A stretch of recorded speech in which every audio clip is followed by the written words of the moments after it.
non-stop here. AP Bread denying everything, even forcing Oheb back and forcing his Zaman Force. What hurts more is Kyle Dizzy didn't even need the Retribution. His was on cooldown. Yeah. But now AP Brand, the clock will continue to tick here.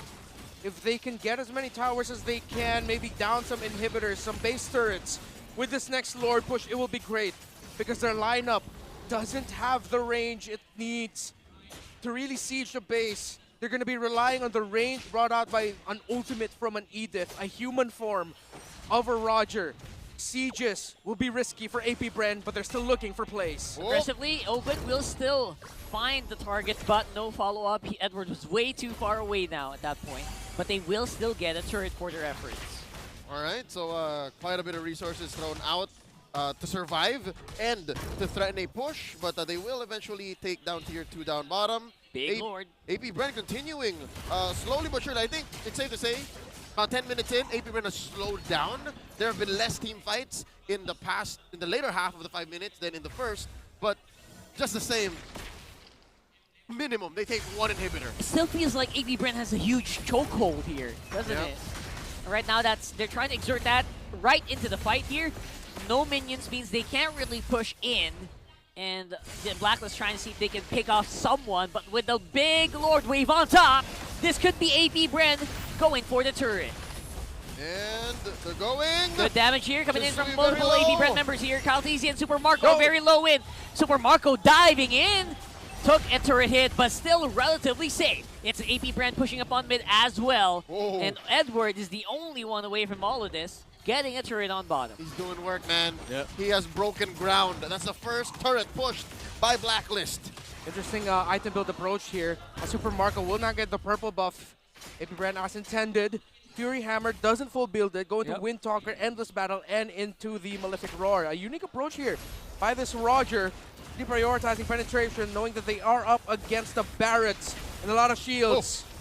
A lot of boom boom here being used up by Blacklist. That is like all of their ultimates used up already just to make sure that the inhibitor turret stays alive. All right, I think key to this siege by AP Brand, their initial attempt at breaking in through the inhibitors is, yes, I agree, AP Brand, their pushing power, not stellar, but Blacklist's clearing power, not exactly as reliable as well. They only really have the Star Shatter on Yue, and then everything else, they have to punch the waves old-fashioned way. Yeah, quite literally punch it. Right? Yeah, this Paquito actually looks like the best wave clear right now for Blacklist outside of that Navarre, as you pointed out.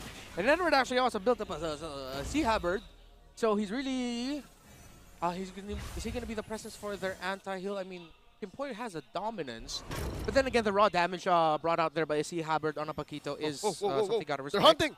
Do they know? Did they know? I think they know Ogwins doesn't post up like that unless he knows there's a target to go for.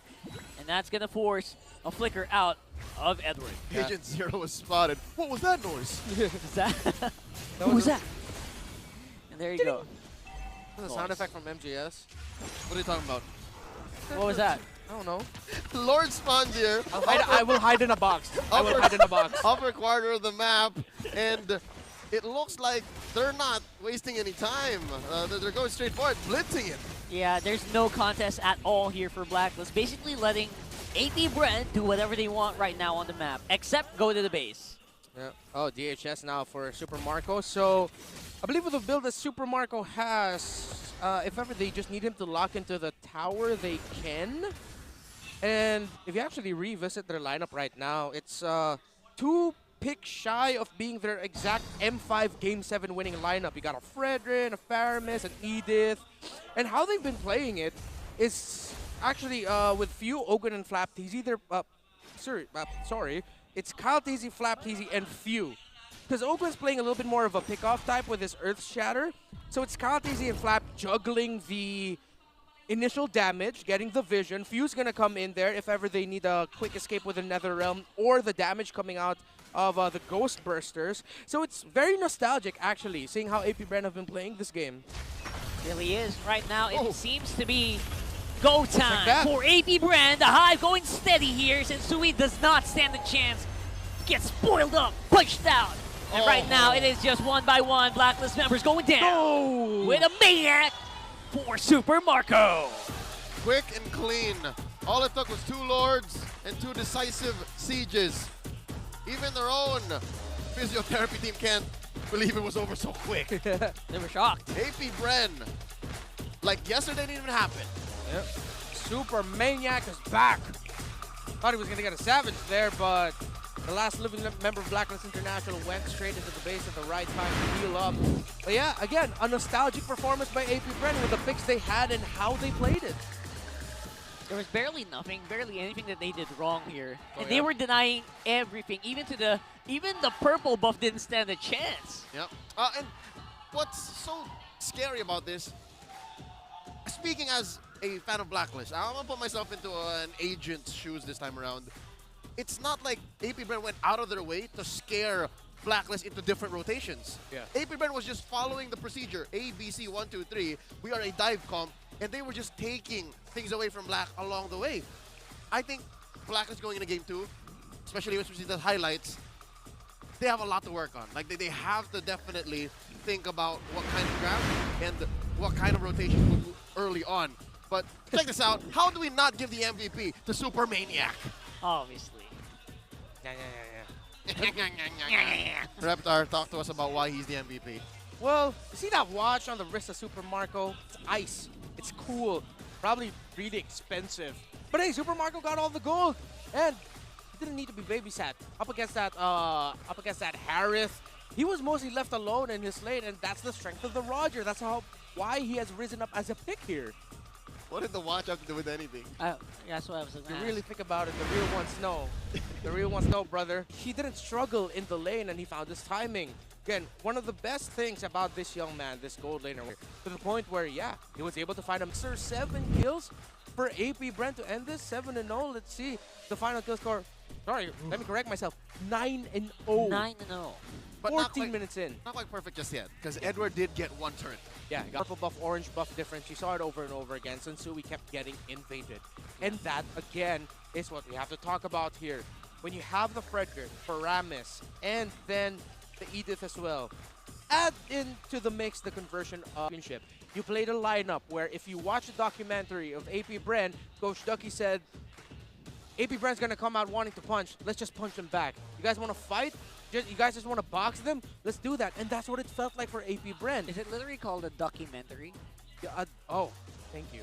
Hard stumbled on the gold. Up against Blacklist International, You said it. they just invaded the jungles, controlled the tempo, and up against a lineup that is focused on Novaria in the mid. Again, there's not much that you can do. This is AP Bren at their five of each member, just knowing exactly what they need to do.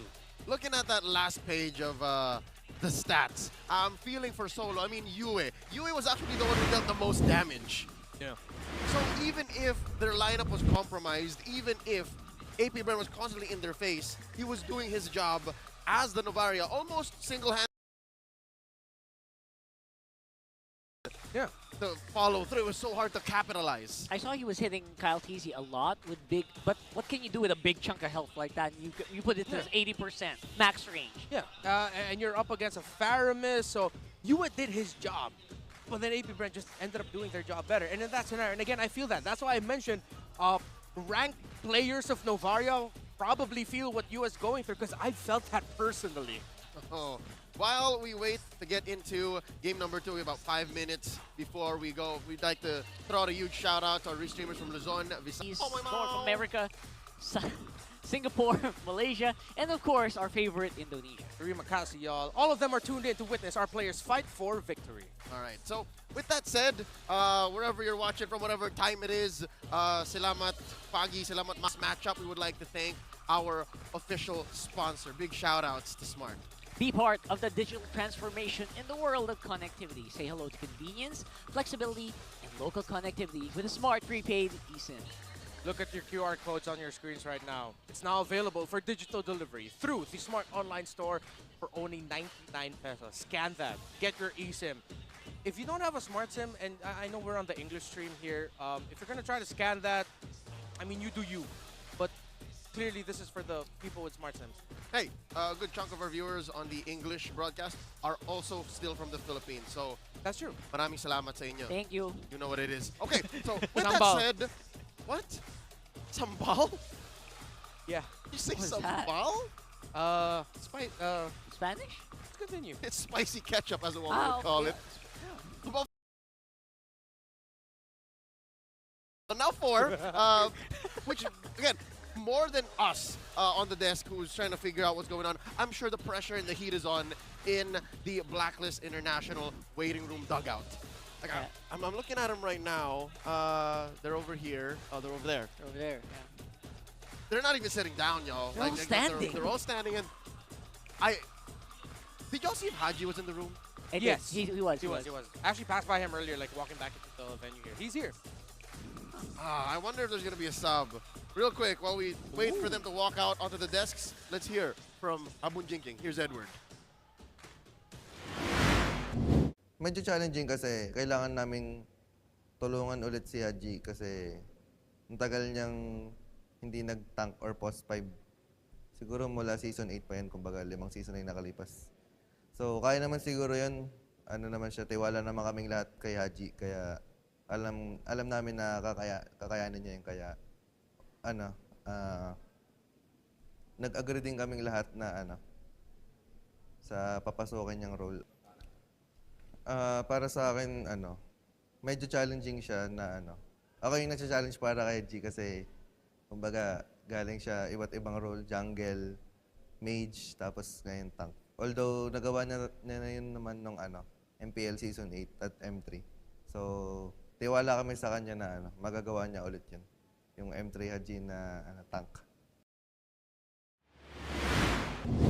Already from the mouth of Agent Zero, Abun Jingjing, Edward Balboa himself, they're all looking to Haji. And this is to address all of y'all in the comments saying, don't look for Haji, he's not on the board. It's Kimpoy playing. No, Blacklist International has already set the precedent. We want to build around Haji. Now that's a question. Where is Imam? That's a good question. I mean, maybe Still they're Kimpoy. not necessarily looking Still for Kimpoy? He's still can play. him on the play, but maybe they're looking for his influence.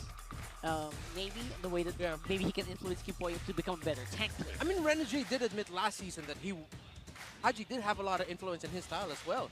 Like, Haji was very vocal about, like, Renegade, you can do this, that, that he really helped out Renegade grow into the hitman that he was in last season and The in heel M5. man. To the heel man as well.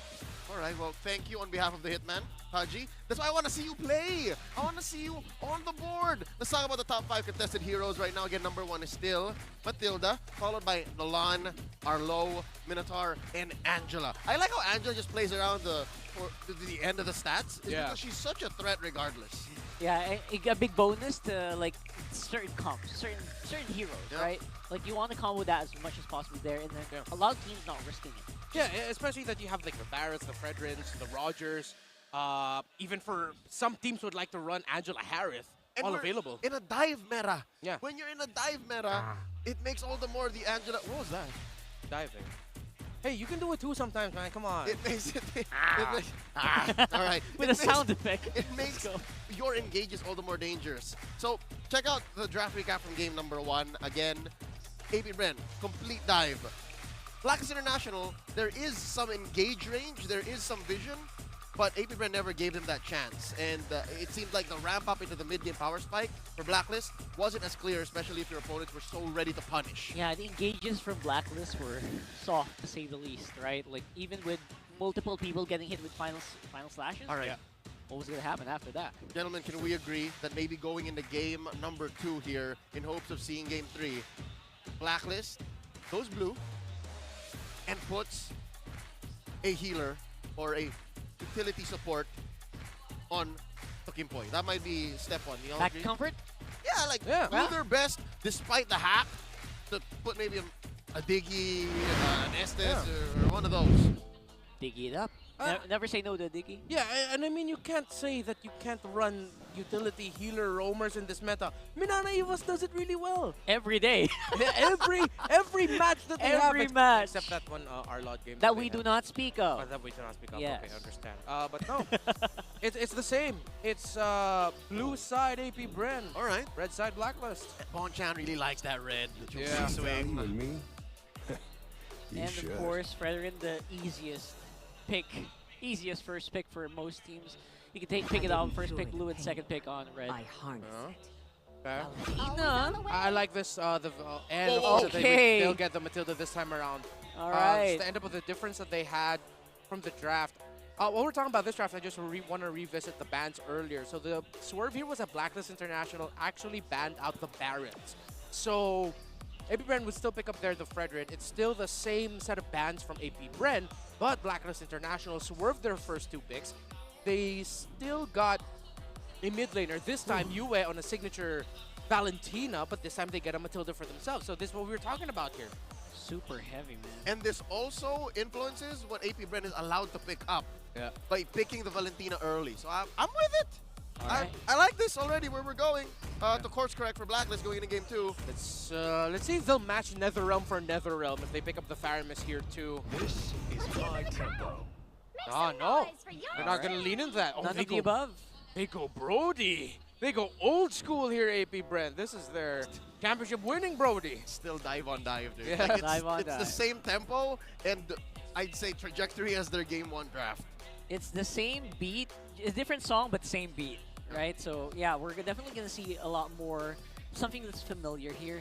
At the same time, there is gonna be slot for Blacklist to maybe control what kind of ultimates that you can get with these next 2 bands. Yep. What's Blacklist looking to do? Are you willing to let the Faramis through? So they're you can gonna get be- Netherrealm? I think they're going to be looking for the EXP laner here already. They usually save their gold laners for later. What is it going to be for Edward? So many options. Honestly, they can go Arlott again or... Born with talent. Whoa. Guinevere. Oh, it's a Guinevere jungle. It's been a With your while. jungle. Oh, so yeah. Blacklist is running it back. It's been a while since we've seen Guinevere. Okay. And obviously with heroes for both Flapkeys, just for A and Zero, I would believe that the whole XP lane is open. Vendetta would not be out of Where there is question. light, there are also Louis Bando, shadows. interesting. Yeah, they're looking for that specific cheese strat here by AP Brand. And Loi has risen up as a second phase ban for any team really that don't have their mid laner yet. Yep. Light me up and watch Export, speaking of, trying to control that XP lane matchup. I think AP Brand's sort of like trying to tell Blacklist like, hey, we might pick up the Faramis. And your XP lane isn't picked up yet. Yeah. The fire of battle Oh. never extinguishes. Alright. Alright, at least we didn't forget about the Masha bombs, so that's quite there, still there. I mean, not there anymore. You can honestly run Edith again. AP Brand as their roamer. And then, yeah, just run the same old thing. You go Faramis Edith as your last picks if possible. And it makes the carry awkward. Yeah. Ah. The carry's still very good. Still on the board. It could be great for Blacklist is the International. surest path. Yeah, to okay, they take out the ruination. Yuzong, even though that's something that a Blacklist International doesn't usually pick up, even though it looks like a really good pick for the EXP lane. You mentioned the Benedetta earlier. Yeah, it feels that like might a be good. Bene, Yeah. Then even the Paquito, just someone who can quickly burst down the back line, hunt that Brody down if they Take can. down Super Marco. Yeah, plus the- Beautiful strat. Because the Petrify would be good, but the problem is that puts a lot of pressure onto Sensui and Kimpoi. Because they're going to be lacking a tanky presence in the EXP lane. If ever they want to swerve it, they can go Terizla here, but then the carry would be awkward, as you mentioned, Leo. Yeah. And they need to go physical damage for their gold laner. Because it's so... it's all magic right now. It's all magic. They need physical. Ah. Quad's going to be tough. Carries awkward. I reckon this is an Edward hero first. There it is. Oh, the top. Oh, yeah, the Terizla, as we mentioned. Perfect. Pick up the Faramis Edith. Last pick gold lane here for Blacklist, and of course for AP Brand, There's the Faramis Whistler. is an easy pick. What if it's not? Because it's too spelt out. It might be too obvious. They're trying to avoid what's obvious. Well, the other mid laners that we still have available are... You're not going to pick up the Cord here. Vexana, if ever. It's the... Oh, wait, no. Vexana was banned out by AP Bren. Yeah. I'm still leaning towards the Faramis, really. Faramis is the obvious but right choice most Yeah. of the time. And And AP Brand doesn't always pick the obvious, right? Oh, what about Nana? Ooh, nah. Few has had success with Nana so far this season. Yeah. The sweet adventure starts Oh! here. Florian, That's a swerve. Faramis, Oh! full support. Wait. Love that. Nana Evo, is that you? Yeah, I'm with it. I like it. I'm with it. On screen, I think the boys are with it too. That's RRQ Kaito, straight out of MDL, enjoying tonight's matchup. They close up with an Ixia Second Ixie of all season 13, lost in the hands of TNC earlier tonight, but now it looks like Blacklist looking to change that. Yeah. Yeah, I love this. I love this. Actually, I was thinking about this right before the Turismo got picked up. This could still be an extra game, but yeah, the win rate is very discouraging, obviously. But the game looks, it feels like this is a lineup that can finally hold that fight, where the Ixchi can maybe do something. And then again, they're going to do it against AP Bren. It's going to be tricky. Well, let's see if we're going to see what we saw for just a moment. The M5 World Championship. I believe it was Blacklist International versus Geek Fam, where we saw a flying ultimate of the Ixia, because she can ride onto the guiding wind Reposition. and reposition it. Let's Yeah. see if that goes up again. That was one of the most hype moments that we got. Purify's on the board for the Florin and the Faramis. Great call there by AP Bren. I mean, I'm not going to knock it. We saw Banana Evos roll with it, and they made it work. Let's see if AP Bren can make it work. It's like a revamped version of their typical playstyle. Let's get into game number 2. Again, the defending champions at match point. If they take this, they take the series. Well, Blacks International pivots the right way, sneaks that Matilda in through the draft, looking as good as they can to try and go all the way. It's an orange start for AP Bren, while Blacklist goes for purple. And this is a very deep Kimpoy. info gathering by Kimpoy, maybe trying to get a steal in. And again, while Kimpoy does that, maybe it's getting some attention from AP Bren members instead. Oh, got some really vocal fans here today. Very supportive for AP Bren. Looking at, okay. The flower's actually going to be going into the hands of you. Interesting. I guess that's for like just additional more wave clear, a little bit of damage. It really does help out the Faramis, who is very, notably known for like low damage in the early game. I mean, as soon as he can go home, he can switch it up though, so Ogwin can juggle. That's right. Let's see, Sensui hits level 4, Kyle TZ still looking to get the EXP from the small camp down bot. Looking at the XP lane matchup, safe to say I think Edward's winning this. Oh yeah, 100%. Especially getting that XP crab. That's Whoa, whoa, huge. whoa. But the gold crab is the one where we're going to see Oheb get taken down for first blood by Kyle TZ. Yeah, 1. I think he did not expect Kyle TZ to go in that deep. Yeah. That soon too. And it sort of felt like Blacklist International didn't expect the rotation there by AP Bren, or AP Bren just really read the scenario and thought, hey, yeah, we can just go straight for Oheb. It's not going to be that much of a problem here. But then again, that's what you get with the Fredwin jungle right now, and you're seeing like why he really has risen up in the ranks of priorities yet again, with everyone stopping the trade of the Vexana Novario. Oh! Huge jump in, of course, by Sensui. Gonna buy some time here. And the penalty zone followed soon, but the damage is not quite there. No follow-up means they might have some trouble here, but nice save coming in from Few here, making sure that Kyle TZ walks out. Is he alive though? Yes, he is. That is dubious. Kyle TZ not punished at all. The only way that Blacklist can actually get something out of that consolation would be to bum rush this turtle, but no. Kyle TZ has already gone home, recovered, and is back for more. If that was a little earlier, that could have been something for Blacklist, but it felt disjointed because they just arrived just way too late. Here we go. Kyle TZ still going for the purple, while Blacklist goes straight for the turtle. Half health now on this first major objective. Huge tempo swamp here for Blacklist, who seem to be ready to go for a 5v5 fight. But yeah, they're not going to be conceded, at least for the meantime. AP Bren trying to go around it maybe, but another one for you at this time. They're going to have the Nether Realm, but it's Kyle TZ coming out on top with the turtle. Masterful synchronization of the Appraiser's Wrath plus Retribution. Oh, this gives us some time to digest exactly what happened in that big fight, though. Yeah. Okay.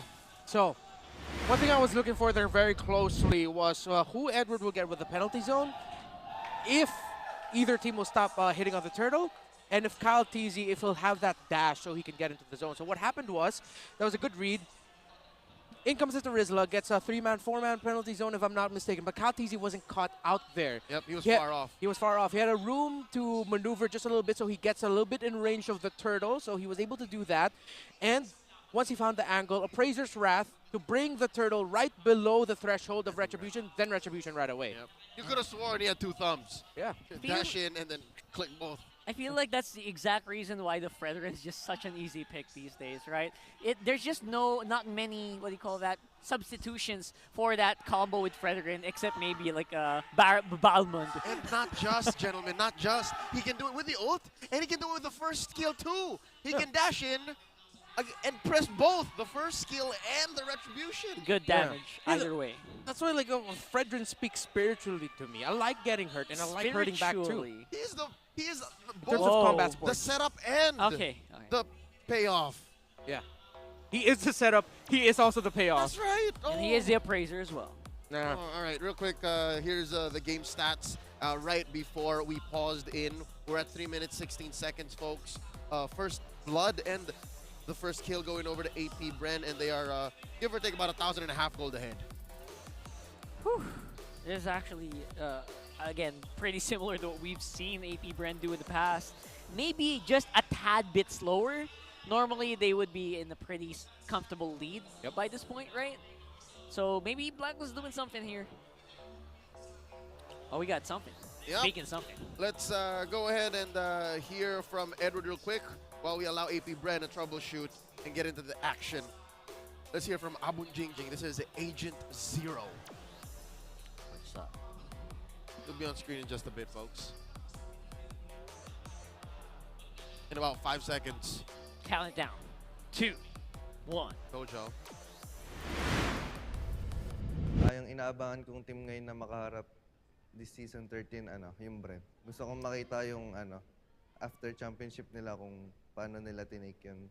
Like, kampante na ba sila or...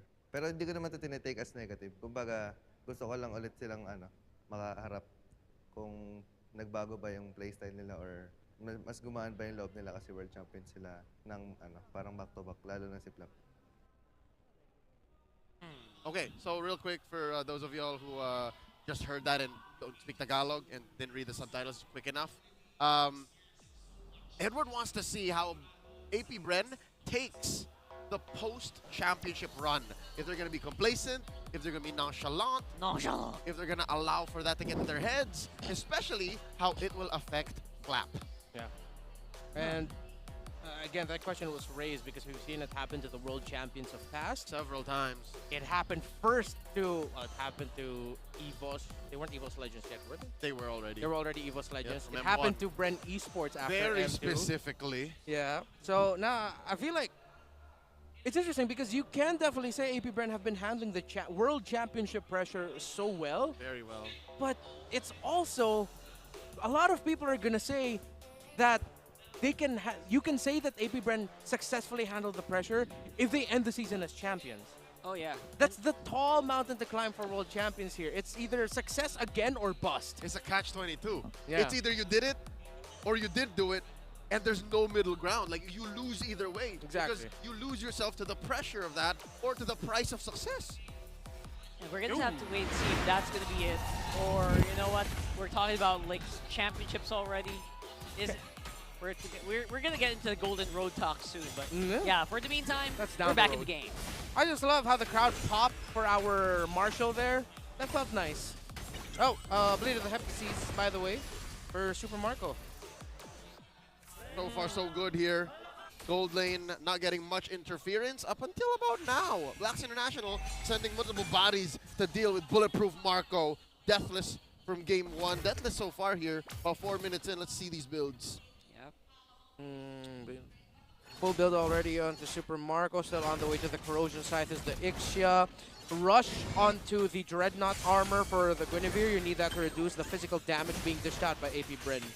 I smell a Brute Force breastplate on Kyle TZ very soon. Coming up, yeah. Yep, I love it. Whenever I build the ring, I'm like, all right, it's go time. Yeah. This is the power spike early game.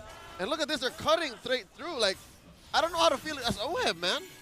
Yeah, it's like you're never going to have time. You're never going to have safe space to do what you want, right? If you're OHEB right here, it's like, man, this is exactly the kind of pressure that AP Bren is known for. Yeah, and that's the identity that AP Bren built up for themselves on the road to victory that they went on last season as the Philippine national team, as AP Bren. Yep. It's just they know when, most importantly when, the timings of how to and where to smother your opponent in the map. They just do it so clinically, and that's why they are the reigning world champions. That's how they took it home to celebrate the year of triumph. Here we go, looking for an attempted Grand Theft Purple. Sensui straight in the face, forcing out a retribution. Who got it? Yeah, it's Kyle. easy. That's huge. A huge comparison earlier. What? You're denying it against. Oh, Solo kill. solo kill there. Oh! Of course, that's Boy going down to the Appraiser's Wrath. 1v1 on KL1. We didn't even see it, but Marco, cold-blooded. Taking the turret too, and then now Coyote's straight for the turtle. I think the purple steal is bigger here because it's a mage. You're stealing away the purple buff from a mage this time. Yeah. It adds to the damage, and without that purple buff, it's a weaker Sensui. Oh, This is just AP Brand in the zone right now with a good understanding of the current metagame. Blacklist International, you can saw they tried to ran it back. Oh! He What? just reached just out of the range of the Just- activation. Oh, my just. goodness. Something Just. tells me not just range, but vision as well. Yeah. He was a little off, but that was a close call, man. Super Marco, super aggressive, popping that ult. Almost took down Kimpoi now. Oh, pull. The pressure on mid. One of the earliest times we've seen Super Marco actually just wander out on the map, so Yeah. it's pretty telling what that means for AP Bren. Yeah. By the way, actually, I thought it would be a BFB2, but no, it's an Oracle onto Kaltizi. Oh. And Ogwen at the same time built up the Flask of the Oasis. Because Okay. everyone's magic except for So Oheb. it's exponential heals. Yeah. And the flower is on the Fredrin as well. So as we know, the interaction of the flower from the Florin is when Florin heals the target with the flower, they get extra shields. So that's going to be one tanky Fredrin. Really Already. Now it's going to be round number nth number of rounds here for the purple buff, which of course Kaltizi will get again, denying it further from Sensui. And AP Bren are still here, trying to match the pressure here. And there goes the penalty zone just to force him back. He took a full combo from Sensui, and he barely blinked. Yeah. And all that was the Radiance. There wasn't even a Radiant armor, bro. It was Nope. just the Oracle and the boots. What? Oracle, the boots, the flower, the molten essence. That's just health. This Fredrin is healthy. He is thick. He's thick. He's thick. Oh, I guess that's just a healing that you also get. Like the small bits really do add up to make you a very tanky boy. Yeah. Good building path here by Kaltizi. And again, don't forget the Fredrin. The more damage he takes, the longer he lasts in the fight, the harder the Appraiser's Wrath will hit. And Blacklist has felt that. Whether it's because it was used as a setup for a retribution or just a setup to kill. It's a reason why this Fredrin on AP Bren is so feared. Oh, Sensui 30 seconds out on the retribution, and AP Bren forced it perfectly, timed it, so they can get that turtle. oh no. They might even get the orange. Sensui, can he keep it?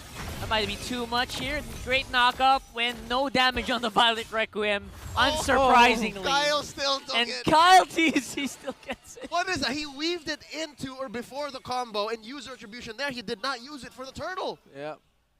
That's cold. Cold. Everything AP Bren is doing right now is just cold-blooded. It's cold-blooded APB.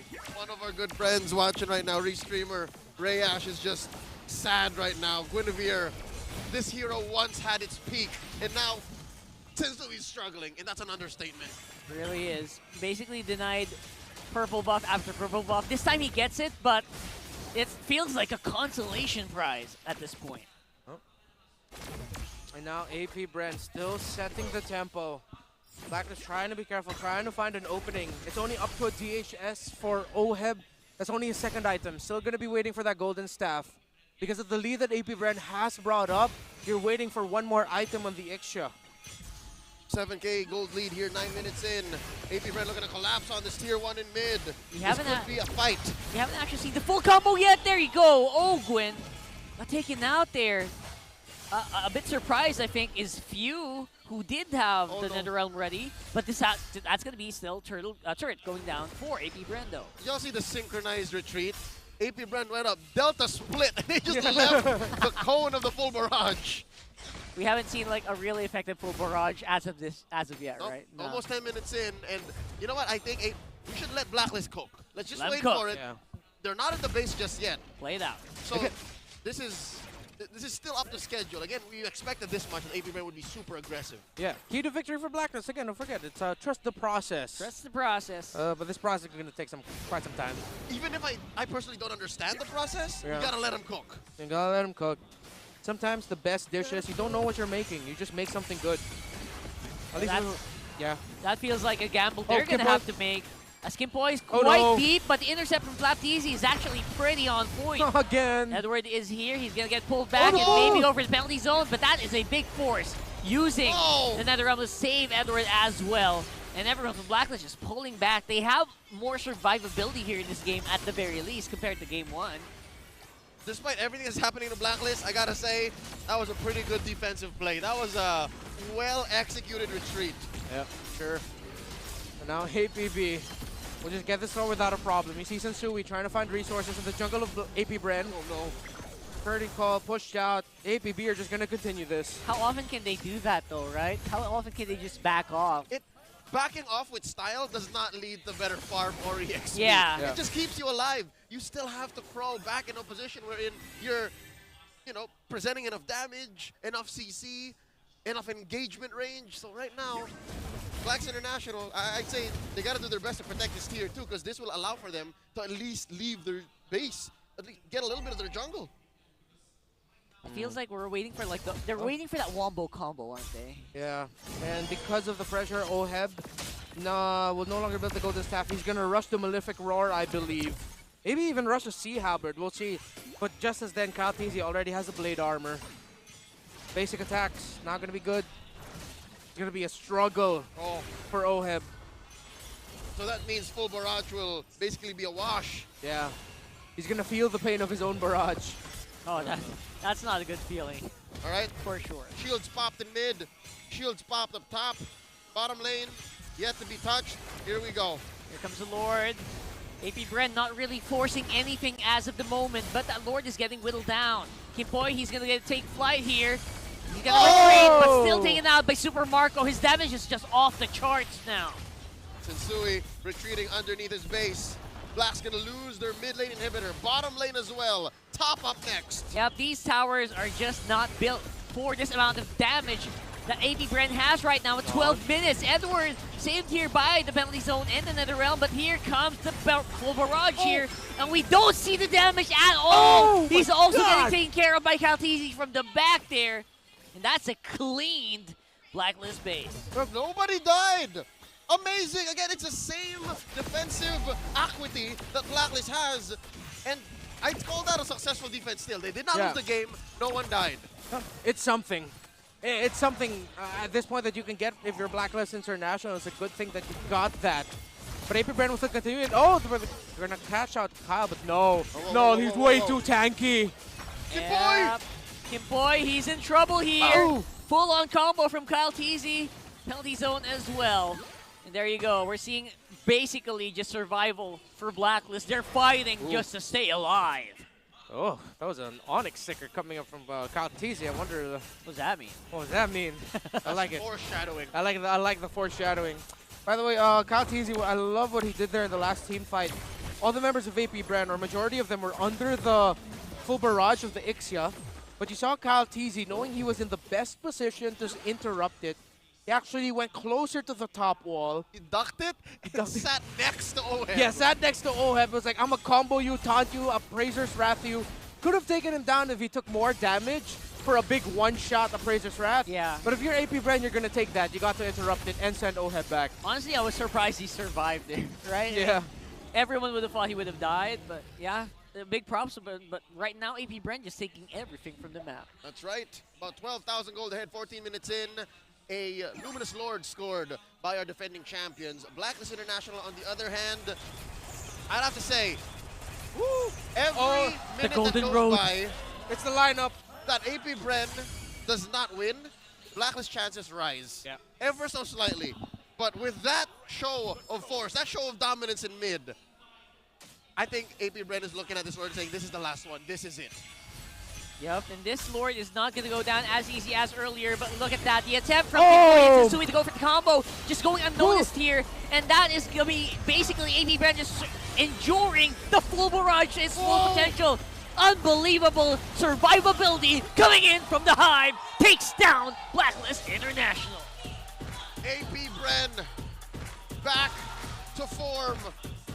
Quickly taking this series, sweeping Blacklist International. That is as good as you can get if you're APB. If you ask the world, hey, what's an APB playstyle? How do they play? What do they usually do? Rewatch that entire series. That was it.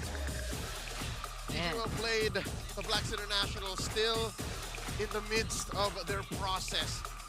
They are still finding a way, a formula to try and get into a playoff form. But again, reality check, they need to get into playoffs first. Here, they did not get any points. So that means it's back to the drawing board, back to the lab. It just feels like an uphill battle. That one, we did not see a fight, and in that whole series, Blacklist only got like 1 kill. And that was on Ogwen. 1 kill, no turrets? No turrets. 1 turret. 1 kill, 1 turret on the bottom. Much like game 1. Pretty much. Much like game 1. All right, agents worldwide, fans of Blacklist, fans of these individual players, give a round of applause, give them their flowers.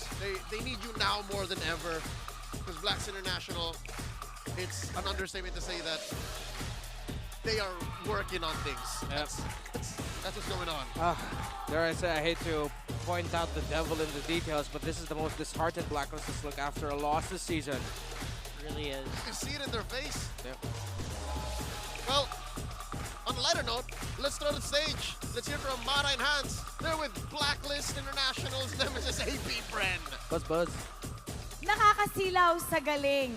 Ang galing nyo. Congratulations, everybody. Job well done. Flap TZ, I'd like to give the microphone to you first. I'm sure na, gaya nga na nabanggit mo, meron kayong second half resolution from a while ago and kitang-kita yan ng lahat ng inyong mga fans after a stellar victory for today. Talk to us, paano ba kayo nag-regroup after your loss against Onyx just a few days ago? Diniscuss lang po namin yung mga mali namin about sa draft. Tapos, binalik lang namin yung dating form namin. Na yung winning form namin nung GOTF tas nung M5. Binalik lang namin. It's not just the form, it's the winning form as emphasized by Flap. At maganda rin yung form ni Super Marco. Ang lupit mo talaga. First, it's unang laro nyo para sa second half of the season. Unang maniac dito sa ating second half. Oh, hindi ka namin natanong kanina, ano ba ang resolution mo ngayong second half ng ating regular season? Ang resolution ko lang sa second half is mag-invento kami ng mga bagong meta. Mag-invento ng bagong meta. That's a nice resolution. O ano mo sabi sa maniac mo kanina?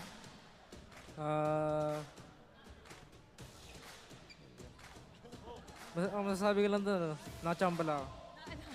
Akala ko sabihin niya, masaya. Good job, good job. Also, I'd like to ask, kasi kanina, while everybody was doing their fist bumps and all that, si Coach Ducky, may inabot kay Coach Bonchan from a while ago. Curious lang kami, kung ano ba yung inabot mo sa kanya before you guys did the fist bump and went on your separate paths? Kay Kyle na burger. Okay? Ako yung burger ni Kyle, binigay ko kay Bon. Kinuha daw yung burger ni Kyle. So yung merienda ni Kyle, binigay niya kay Coach Bon. Ah. Okay, that's all it was. Naghating kapatid. Hating Nag-share sila. Pero Coach, binalik niyo yung Florin. Bakit nga papasok ang Florin ngayon sa meta? Wala, nakita lang namin kay Miles. Shoutout sa'yo, Miles. Ang galing mo mag-flooring. Grabe naman, pati si Miles na-influence ang AP brand. They got it from Miles. All right, I'd love to see it, getting players, and at the same time, our best player para sa game number 2 is none other than Few. Congratulations! Idol! This time around, ikaw na naman muli. Few, how has it been na ngayon? You finally got it back, and of course, you can also send a message to all of your supporters para sa AP brand. Ayun, masaya na nakapag-MVP na ako ngayon. Pero talaga ay Super Marco yun. Yota MVP. Ayun, sobrang laking pasasalamat namin sa mga supporter, pati na rin sa mga agents na pumunta dito at nanood. Ayun. Siya ang ating MVP. Ngayon, para alam ko kung sino ang MVP sa buhay niya. Yeah, I'm Si sure of it. IC. I am Right sure over of it. there. And I feel like also Coach Ducky wanted to say something just to show his appreciation to the extra people who have been supporting them. I just want to call on stage real quick the team from Tokyo, Japan. TLS. Tokyo, Come here. Japan. Come here, Come guys. on Come here. Come here. Come here. Come on here. up. Come on up. Come on. Come on. Come here. Come here, guys. I believe they're one of the reasons. Come on, everybody. Give them a warm round of Sa applause. success Come on now. ng AP Bren right now, helping the team be in physical form, increasing their mental concentration. I just want to thank the team from Total Life Support. They came all the way from Japan just to provide the much needed boost in terms of like muscle therapy and all the other things that they've done to us. We even tried acupuncture. How did that help with the team? Yesterday, kasi talo kami, diba? They actually went to our boot camp and just provided a much needed boost niya. And I think it's a very big help in terms of like having that, release of stress for my boys. We're so glad that they're here. Thank you so much. Once again, welcome to the Philippines and congratulations to AP Bren. You may now take your bow. Mahal ko kayo. Mahal ka din namin. Please keep coming back to the Philippines. AP Bren, you may now take your bow and take your walk of victory.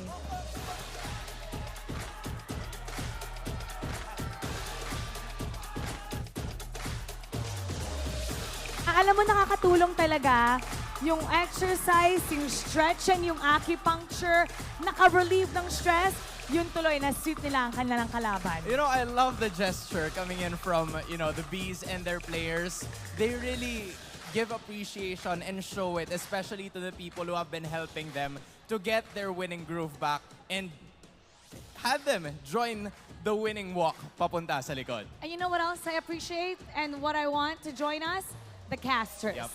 Let's go to the analysis. Casters, pasok. Folks, you are not mistaken.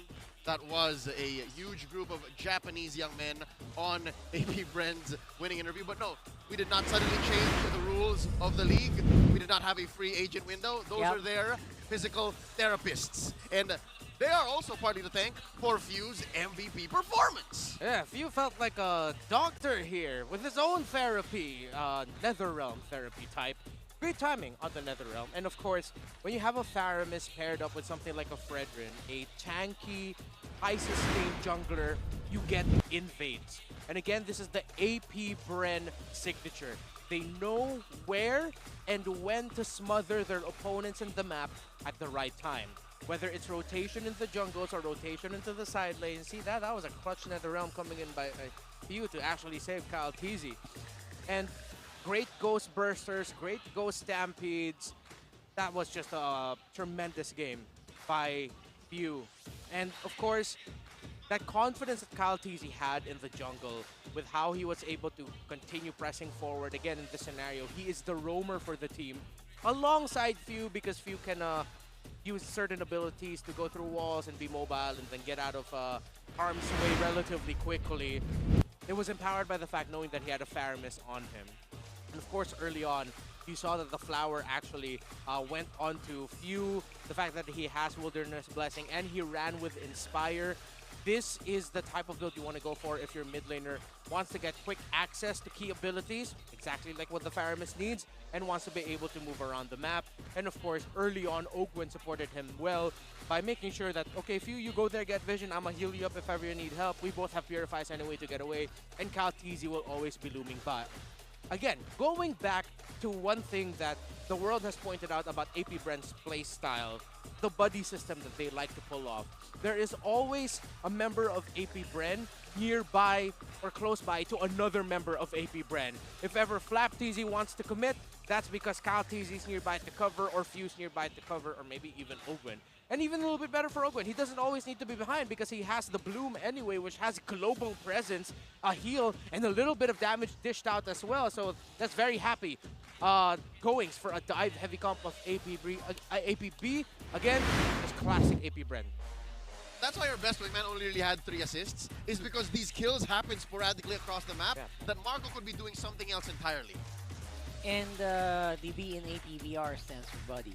Buddy, yeah. The AP buddy. Folks, that does it for our second matchup of the night. Again, well wishes to Blacks International on their road to redemption, the process that they're going through.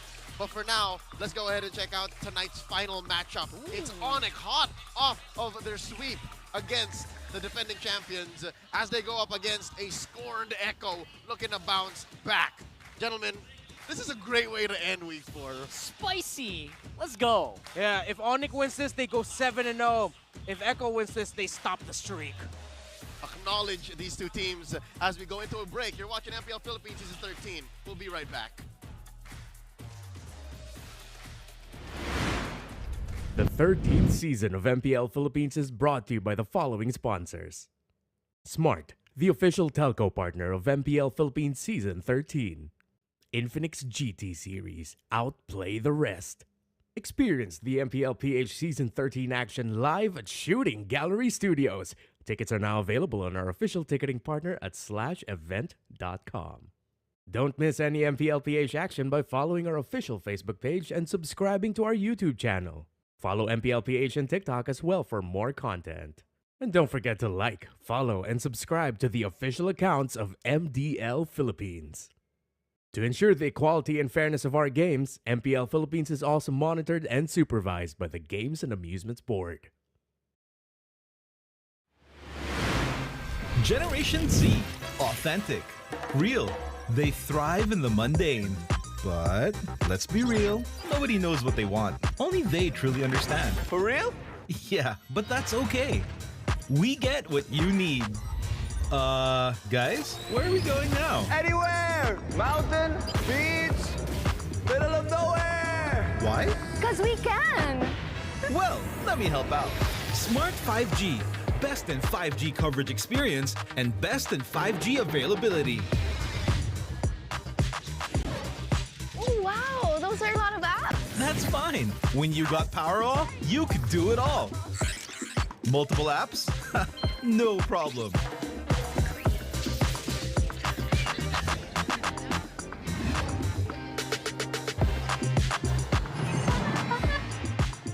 Whoa! From Wi-Fi to data in an instant. Yes, sir. Magic Data saves you anytime you need it. And it doesn't expire? That's right.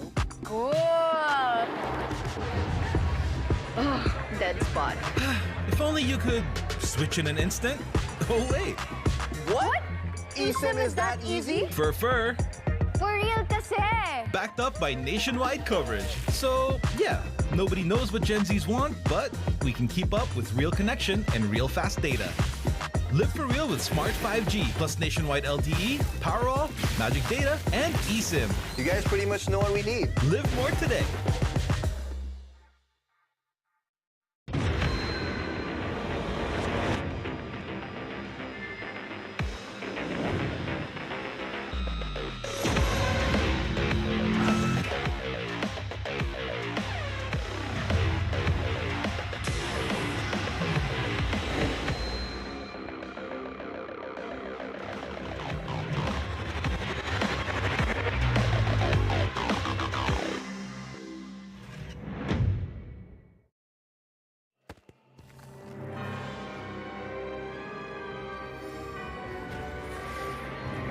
This fairy tale ended with the poisoned apple, and my tale began.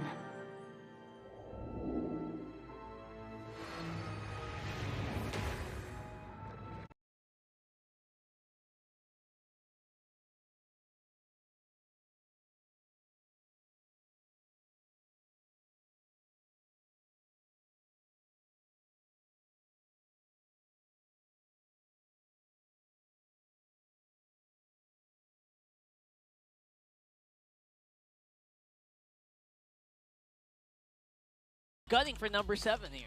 Yeah. Usually when the God of Death knocks on my door, I tend to not open it.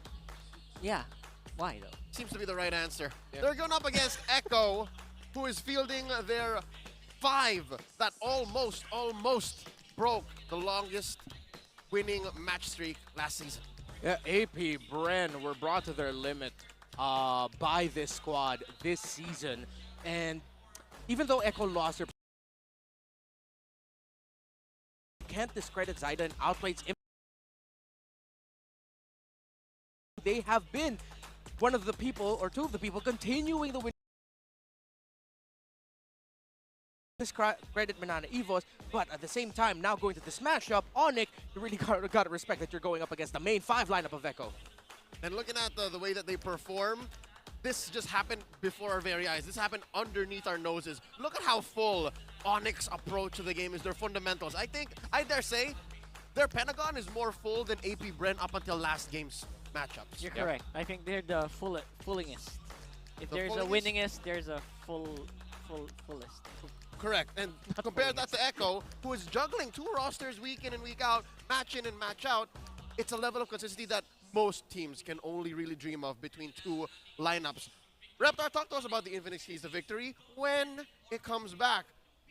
I want to put up to option here first, how King Kong has just grown before our eyes. Yeah, King Kong really has, I think some people are starting to say that he could be second coming of Kyrie.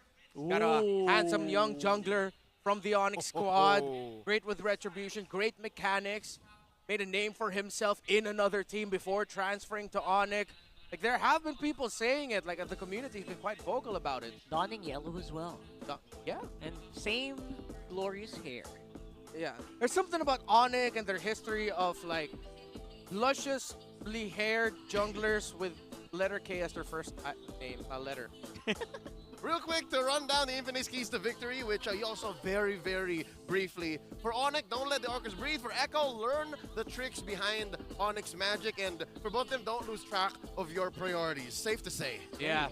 Don't let the Orcas breathe. Onyx, Escalera, and your middle rotation have been really just hounding the best of the best. You saw it against AP Brent. Super Prince, King Kong, Escalera made it difficult for AP Brent to rotate when they had a little bit more of an experimental lineup. But even when they played Akai in game number 2, well, yeah, they didn't let the Beast breathe. Don't let the Orcas breathe. Learn the trick behind the Onyx magic. Again, this is going to be a question that we are going to be seeing evolve, because we don't even know exactly what the magic is behind Onyx. Are they just really that damn good? Do they know all of their jobs, what they need to do? Well, yes. But how do you solve it is what we'll find out. And in terms of both, well, just don't lose track of your priorities. Something tells me there really is some magic because not being on the desk yesterday, I was but a spectator. I was a fan, and boy, was it a good day to be a fan.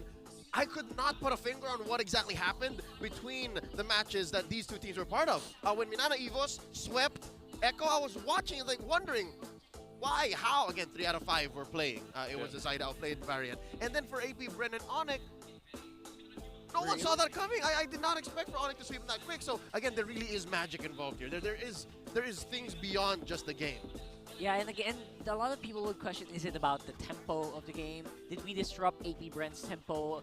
Were we able to really sneak in where they least expected? Right? So there's definitely some sort of magic. But definitely, it's like, for a lot of people, you know, magic is just science that you can't explain yet. Preternatural. I like that. So right now, Onyx just looks magical to a lot of people, but what if all it takes is time to find the science behind it? And it might take an Orca to do just that. Here tonight, as we go into game 1, here's the draft on the play. Onyx, as they first pick the Arlo. What's Echo to answer back with a 2-pick swing? Masha bombs are gone. Fredrin's still available. Echo likes to pick their jungle. Fredrin gets banned out. Baksha available if they want to. They can also go Barretts. Levex? Yeah, usually. Level. I actually thought that Onyx would want to leave the Fredrin open, but I think Onyx decided to take the approach that Echo understands that Fredrin has been such a great pick for King Kong, so Onyx just said, all right, throw ban, let's take it away. Carry gets picked up, and it's a Barretts for Echo. Onyx, in terms of the mid lane, they can pick it up later. in terms of the priorities. If Vexana's still available, if they want to go for it. But Arlot Low Yi is their usual combo. Let's see if they're going to be going for that, because the Low Yi isn't banned out, because now they pick up the Baksha. So that's going to be fast rotate, high map presence for Onyx. I actually think that the Vexana will work very well for Onyx. It's just so easy to execute, right? Final slash straight into an internal guard.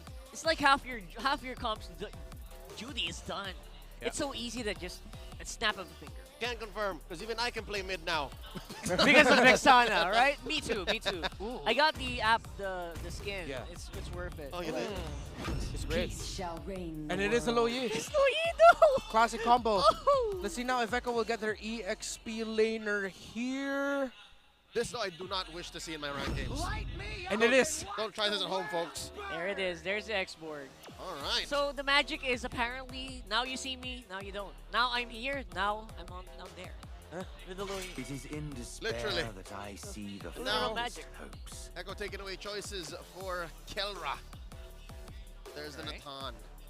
All right, so that might have been something that they, Onyx could have definitely used. I feel like Kelra's waiting for opportunities to pick up this Natan. It's just, and you know what, this guy guy likes to dominate with these hero picks. He loves to win the lane. I get it, though. It's too much to allow for Onyx to play with both space and time. You can't have the diversion and the entropy. Too At much. will, it's too much. Too much science. Too much magic. Angela taken out, so good decision. Time to go to the Arabic Take out the show. Lilia. Some fun. The Gord will still be available for Sanji if they want to go with that. Vexana too. If they want to go pick off Burst, hell, I wouldn't be surprised if JP runs it back and he picks up a Franco for himself. Or a Valentina for Sanji. Yeah, Valentina for Sanji Let's would be do good. it. But with the ultimate of the Low Yi, I'd rather they get something a little bit burstier from range. Oh, they don't have burst. Yeah, they don't have burst here in the lineup so far. I like the idea of a Franco Vex, honestly, if JP wants to go for that. But, no, they're going to be going Grok. They can still go Vex into the mid or something off-kilter, depending on what the last two picks here will be. Gold laner for Kelra. They took out, Carrie's gone. Claude looks kind of iffy. Ooh, interesting. Kelra might be trapped here. But they can also go Clint and just... Roger. And Roger. Well, Roger's fine. I think Roger's good. Yeah. Fortune favors the gold. It's Bruno. Still it's the Claude. Different skin. Okay. So, Onyx, confident. And it's a CC. Dive. All right. Can confirm this is Escalera looking to go, what is that? 4-0 on his Arlet. Yeah. Let's see if he'll keep, if he'll stay undefeated. Mid laner. I'm still really leaning towards the Vex. The Novaria here, I wouldn't want to. Because again, Onyx can just like invade, be aggro. It's gonna be tough. There's a chance that your Astral Echo sees nothing. Yeah. You got it the wrong diversion bush. It's just everywhere. Huh. Oh. I still think the Valentina is kind of precious here because we can find that we're gonna see a crazy game. Pressure's on Coach Tick now. He has to make the most. 10 seconds left here. What's the young Alston to pick up? There it is, the Valentina. What can she steal? You got the final Literally slash. diversion. You got a diversion. Yeah, just diversion. That's it. Diversion and final slash. Final slash pretty good. Oh, final slash, yeah, pretty good. Yeah. They want to match the diversion if ever. Final slash, second set, have an export. But yeah, I have to agree with what you said. They don't really have burst, don't they? Yeah. Their magic damage is super lacking.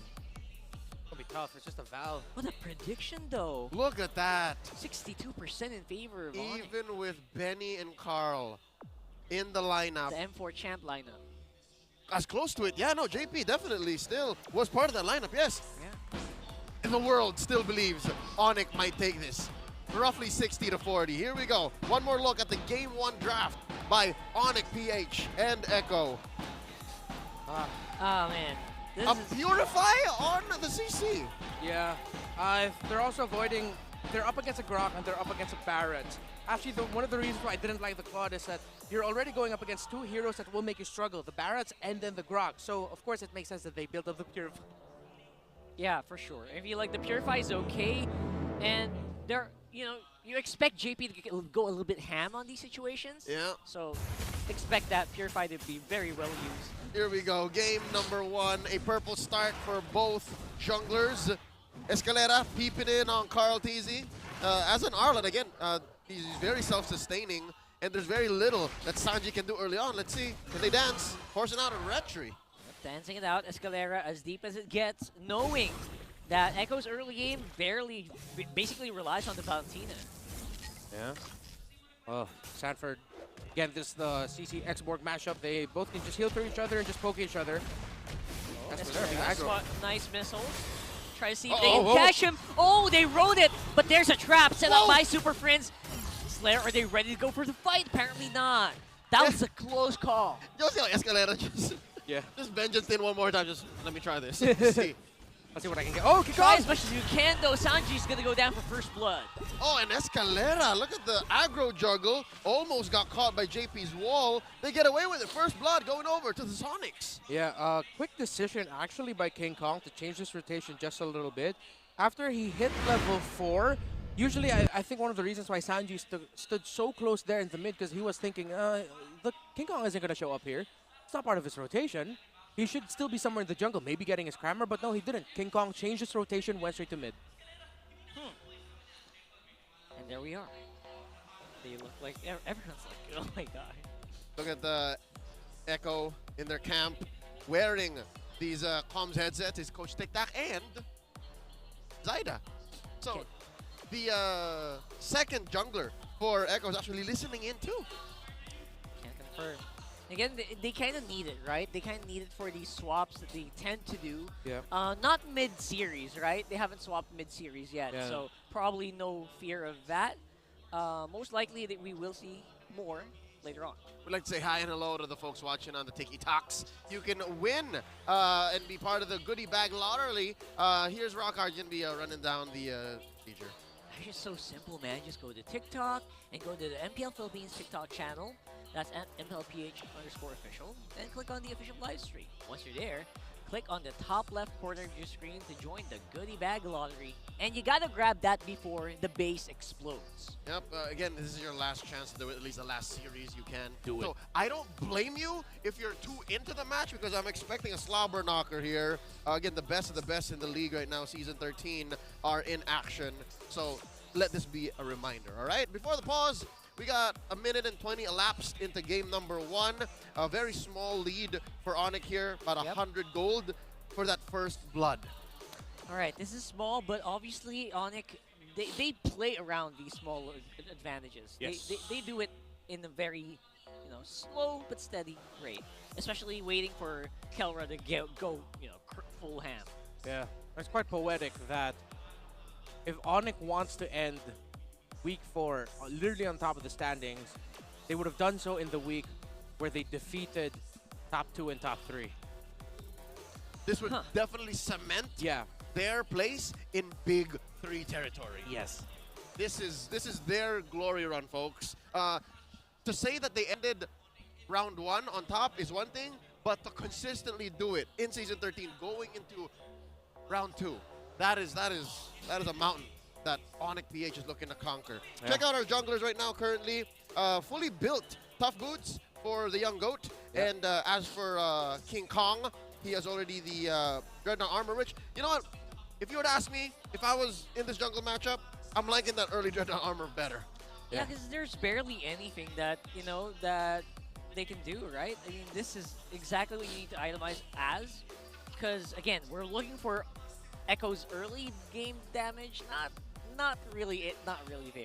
Yeah. Right? This is something they can leverage. Yeah, they're the most present early damage that they can deal are all physical. So a Dreadnought armor makes a lot of sense there for King Kong to build up. Meanwhile, for Carl TZ,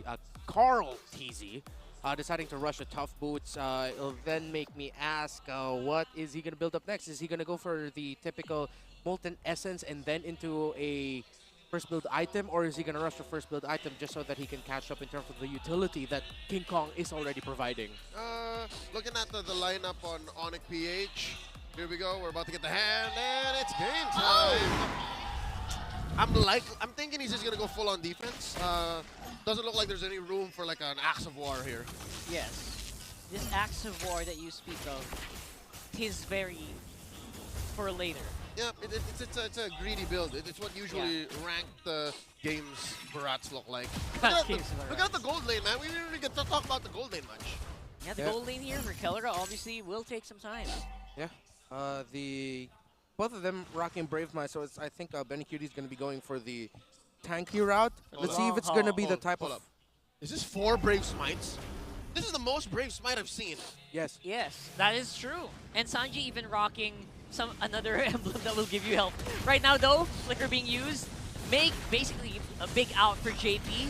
Great usage of the Guardian's Barrier here. And Carl TZ, though, Daytona's Welcome will not be enough. Again, swatted down here is going to be Escalera. Sanji doing some pretty good work, but will be answered very quickly by Onyx as well. Oh, look at that. King Kong getting taken out.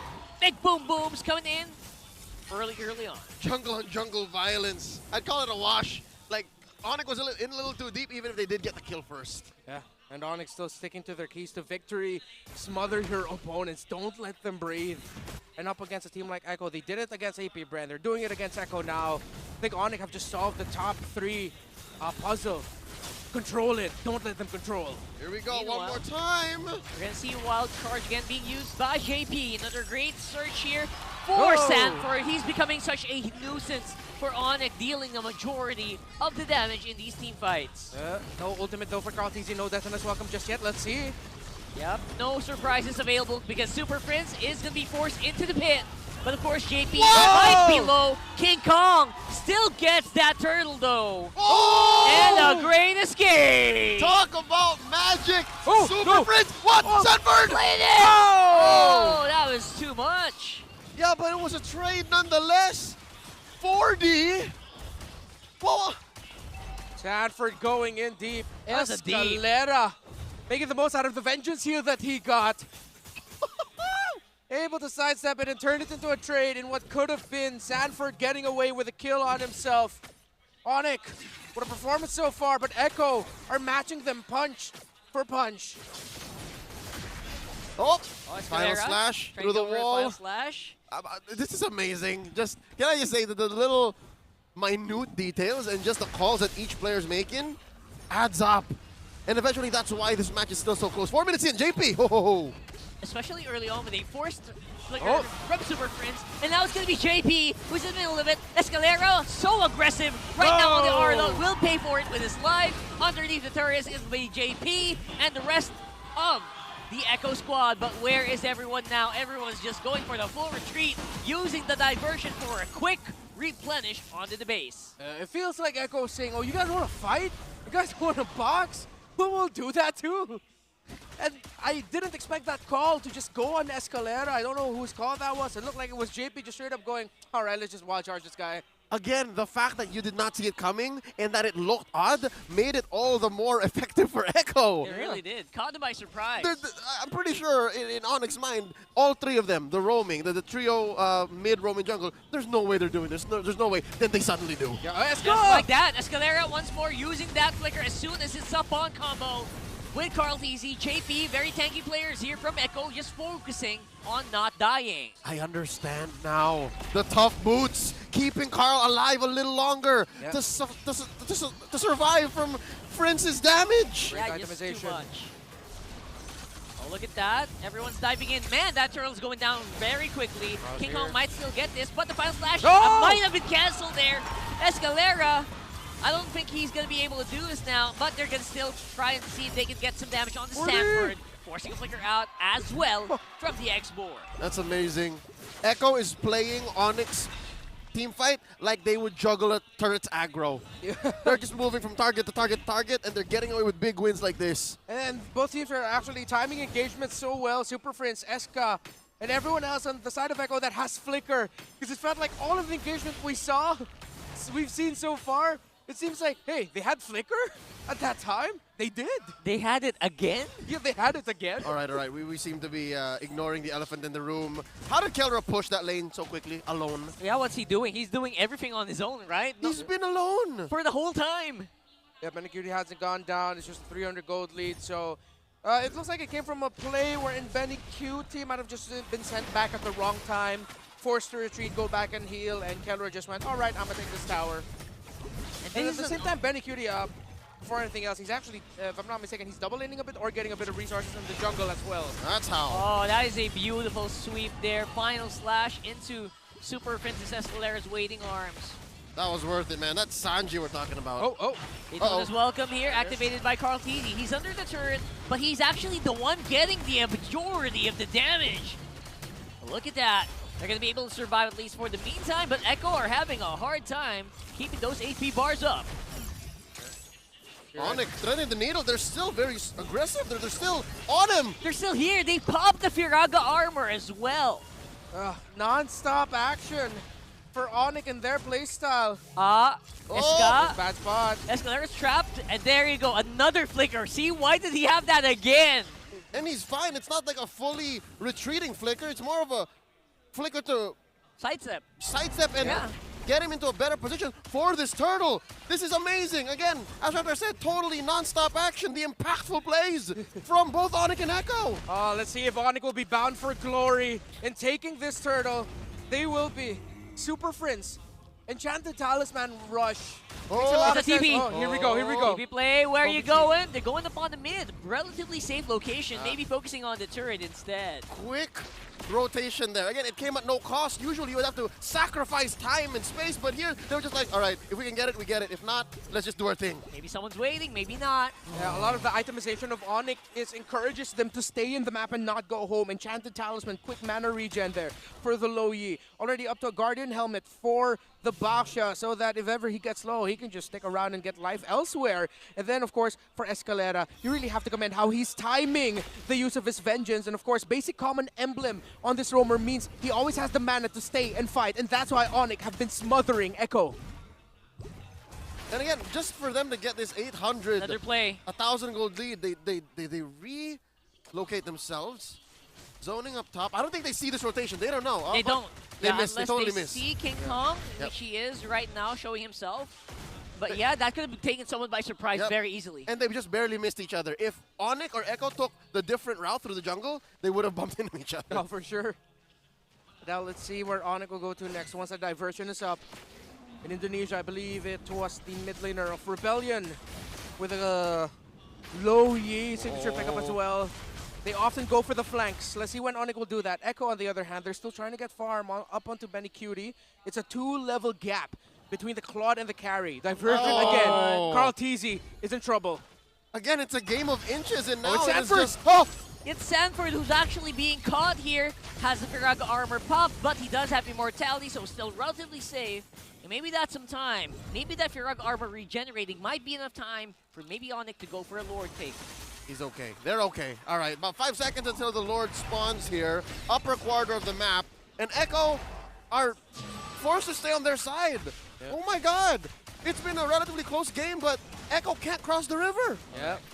Up against a Low Yi. It's risky. And look at Onyx rushing it. It's like they're confident to know that Echo can contest this, but let's see.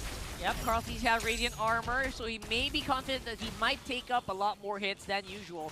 But look at this. It's going to be physical damage being brought out by Onyx, Escalera Gem.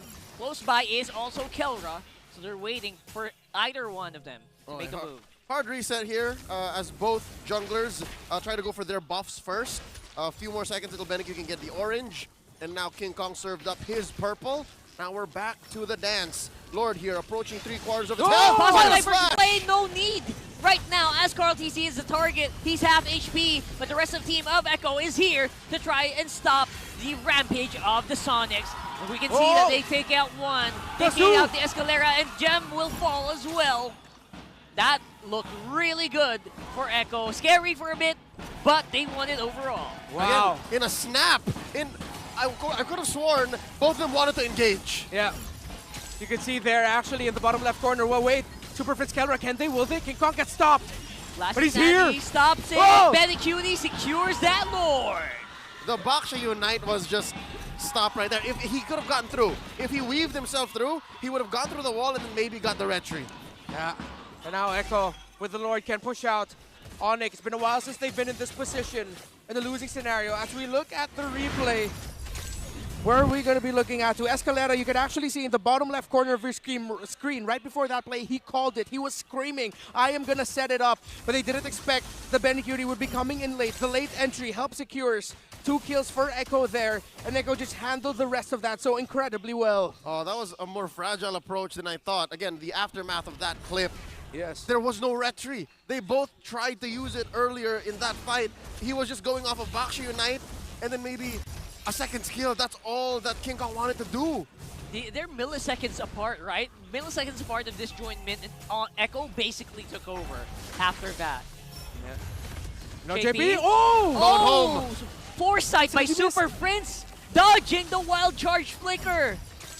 JP was able to land it onto 1 or 2 if I'm not mistaken, but Sanji missed his own final slash, stealing it from the Arlot. But Echo still have a little bit control, but that mid-tower standing is a thorn on the side of Echo. Amazing dodge. That was a 2-layer dodge. Yeah. Whew. High-level mechanics being shown by both of our teams right now. And I would say Super Friends, I'm surprised he's not dying. Amazing work by Echo, capitalizing on that Lord take, capitalizing on that blitz initiation, the counter initiation, if anything, because it was Escalera who started against Carl Tizzy and completely flubbed, and then that resulted in this 3K gold lead, plus that Lord. I'm excited to see what the gold gains are at for that first Lord for Echo. We'll see in just a bit.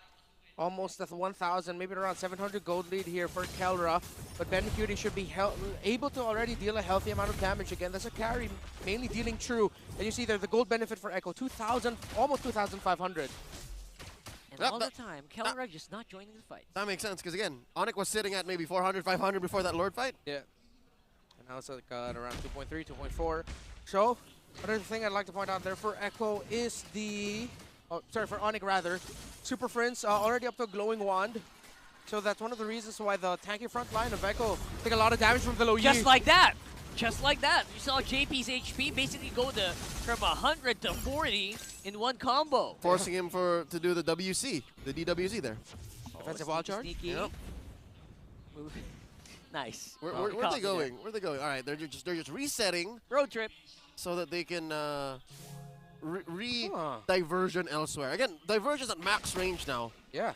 I mean, it starts at pretty big range ever since the rework. Now it's even bigger. But interesting, because Super Friends and Onyx, they diversion, but they don't stay. It's as if we go here and there's a play, we make it. Yeah. If we go here and there's no play, we rotate. Yeah, ever since that first diversion attempt, that's been the modus here. Ah, interesting. Because I know some other regions around the world, players around the world, when they pick up the low Yi, they wait. But no, Onyx just continue the motion. Uh-oh. Speaking of motions here, it seems to be the start of the Lord dance as we are seeing the Lord put up very, very low. King Kong Super Prince very much nearby, but no diversion yet. It's still on cooldown. Escalera has it though, and another miss on the flicker wild charge for JP. That is huge. Coffee securing up that Lord, but Kelra is here this time around. Getting a lot of damage coming in from that Claude. Calrissian jumping in. He is trapped. He is slowed. He can't move, and that's a double for Kelra. The Filipino Savage getting 2 on the way out. Now it's on like Donkey Kong. They did lose the Lord, but they are going to make moves on the map. Oh, Sanji. And there you go. That's a nail in the coffin right there. Surprise, surprise. It's Onyx time. And their signature low Yi pickup. A lot of questions there on the side of Echo. Actually, I have mainly one. Why did Carl Tizzy commit the Detonus welcome dash onto the mid? Questionable. Was he trying to get Super Friends? I thought he'd use it to get away. But actually, the engagement of JP was able to stun King Kong in time, which left King Kong stuck in Shield Unity form. But right now, Echo won't be able to make much with this Lord as he gets stopped by Onyx. Small moments of indecision can punish hard. Yeah. 2 minutes until this next Lord comes up. It's Lord apiece. Rather, Echo has taken both, but Onyx allows for them to actually net negative. I'm already looking forward to this being net negative for Echo. Yeah, because Onyx are farming. Farming hard, by the way. And they're keeping this tier 1 in mid. Never mind. No, they lose it. That's a big wave spawned with the Lord. Yeah, and now Echo should be much happier here because that middle tower standing stopped them from being overly aggressive here into the purple side. That's why here's Echo. A little bit more forward now. Ooh. Attempted Grand Theft Purple. Sanford! Sanford gets it. That was smooth. That's something. Sanford focus. That's your lunch money taken away by 40. And he's going to be able to walk on now there. Obviously, he has Viraga armor. He has so many tools. Sanford escape. Sanford escape. By the way, quick shout out to everyone in RG who gives me flack for building Sea Halberd for X-Borg. It's a thing, y'all. It's a thing. There you go. As called, it was a negative gold benefit. Negative gold. Again, Raptor, who was bullying you for picking up Why the would Sea they? Halberd? Every time. What would they do rather? Why don't you just guys focus? Durans? I don't know with them. Tell them to focus on winning. Dominance ice? Yeah. That's To all be you can fair, do. my X-Borg win rate isn't that high, but still, Sea Halberd's correct. What is but a win rate but a number? Talking about numbers, look at the damage dealt by Super Prince. No, of course. Just barreling on forward. Damage taken though. Yeah. It doesn't help that Grok's basic kit doesn't do anything against magic damage. Yeah. That's right. So he has to itemize very specifically. Yeah, the passive that he gets from the... More damage. Earthen Force, was it? And Earthen Force, yes. Yeah, from Earthen Force. It's for physical. It was previously Ancient Blessing. Yeah. It's for physical now. Before, it used to be for physical and magic. And then at the same time, it just makes sense. Super Friends, highest damage dealt, most damage taken. Of course, it's JP, Crowd-TC, and Sanford. We've been seeing them eating up the abilities of the Lowy all game long. Especially Sanford, man. That's where our has been popped so many times. Ooh. He's just able to walk out each and every turn. All right, here we go. Lord number 3. That's 4D and Carl looking to dance. Onic biding their time. Waves at relatively equilibrium. It's both red and blue, meeting right about the river. And Lord now at a fifth of his health. This time it's Echo who's trying to go for a stealth play here. JP close by, has a wild charge available. Who's going to be the target though? Oh, great and wall. Kelra, he's looking for it. Oh! Right now he gets to Escalera and Kelra, but the follow-up damage is counterintuitive. It's Onyx time! It's Onyx going ham! And they are wiping the floor. Oh, Sanji takes Sanji, out though. Kelra in the back. Whoa. How easy down? Oh, there's a play, there's a play. I don't know where this is going, but it's going to be King Kong with the Lord. Sanji. Sanji! Whoa, whoa, whoa. Oh! Sanji! The outplay! The outplay isn't real! Super Prince, what a god! Eventually, Onic stands tall, 3 for 2, and finally the Sonic Scorer Lord. And wait, Benny's not done. Benny's not done. He backs off. Backs off. A rare moment of missed time there by Echo. Sanji not exactly at the right position to help follow up the setup of JP. Echo not completely in the right position to follow up. And now it has led to this. Onic getting the Lord and Onic pushing Echo back. And just as quickly, look at the map. It's all blue. Previously, it was Onic who couldn't even leave Tier 2. Now they have but one Tier 2, and Echo just has their inhibitors left. This Lord has done work. Check this out.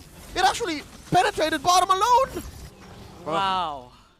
What? That's how battered and bruised Echo were, that they can't defend the Lord completely. They sent 40 like maybe 2 or 3 seconds too late. Yeah. And now Echo are going to have to find a way to manage the bottom lane as they now play around the late game Lords. We're all heading into 20 minutes in. You mentioned Slobber Knocker earlier, Leo, and that's exactly what we're getting so far in this series. In the items, both gold laners already built up to max. Immortalities onto 2 members on the side of Onic. Diversion coming in, and it's Kelra that they're sending. It's a solo mission. Really just to clear. For the gold and his BMI. standard. That's They're showing off. That's a mechanic right there. That's a mechanic. New mechanic unlocked Yeah. for all of our ranked gamers. I've always thought so there is enough time. You can leave the BMI, just time it right at the same time the animation's about to end for the dispersion. You can go back anytime sorry, as long as the diversion. BMI's up. Yeah. Wow. You know, I still can't get over the fact that you can leave a diversion, channel it, and then be part of a little fight and then get out of there. Yeah. We've seen That'd be that. something. We've seen that a couple of times in Season 13 already. So today, in this 20-minute bout, again, the first time we've passed the 20-minute mark in all of today's games, we're already seeing more mechanics from this super fam. Echo, though, they're still on the board. It's not like they're not putting anything on. The fact that they're keeping this gold lead very tight, about 1,500, means they still have something up their sleeves.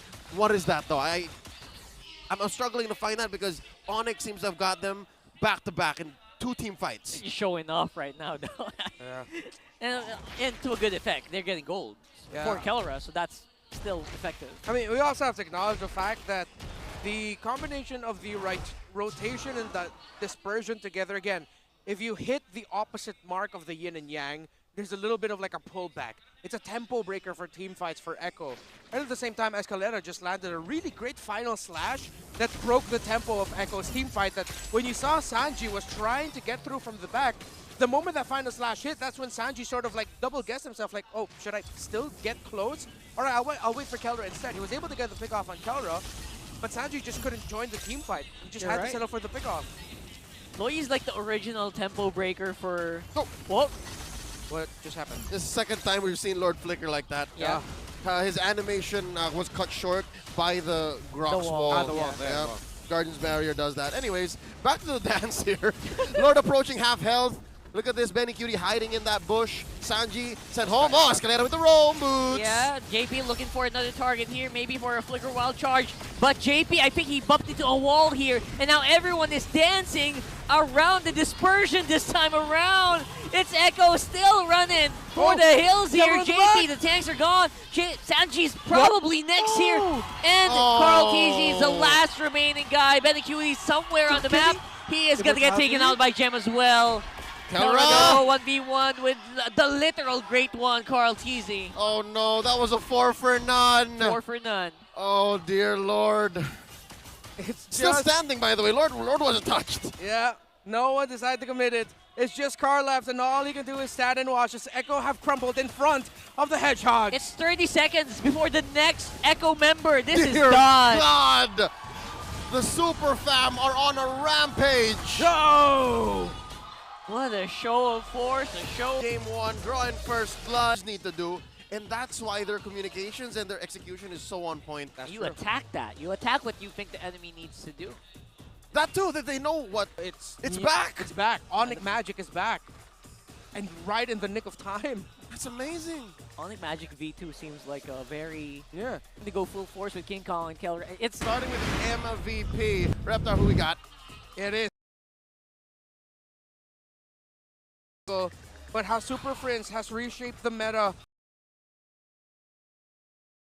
Philippines by showing that, hey, I have a really good low Yi pick. Respect it. 5-0-8.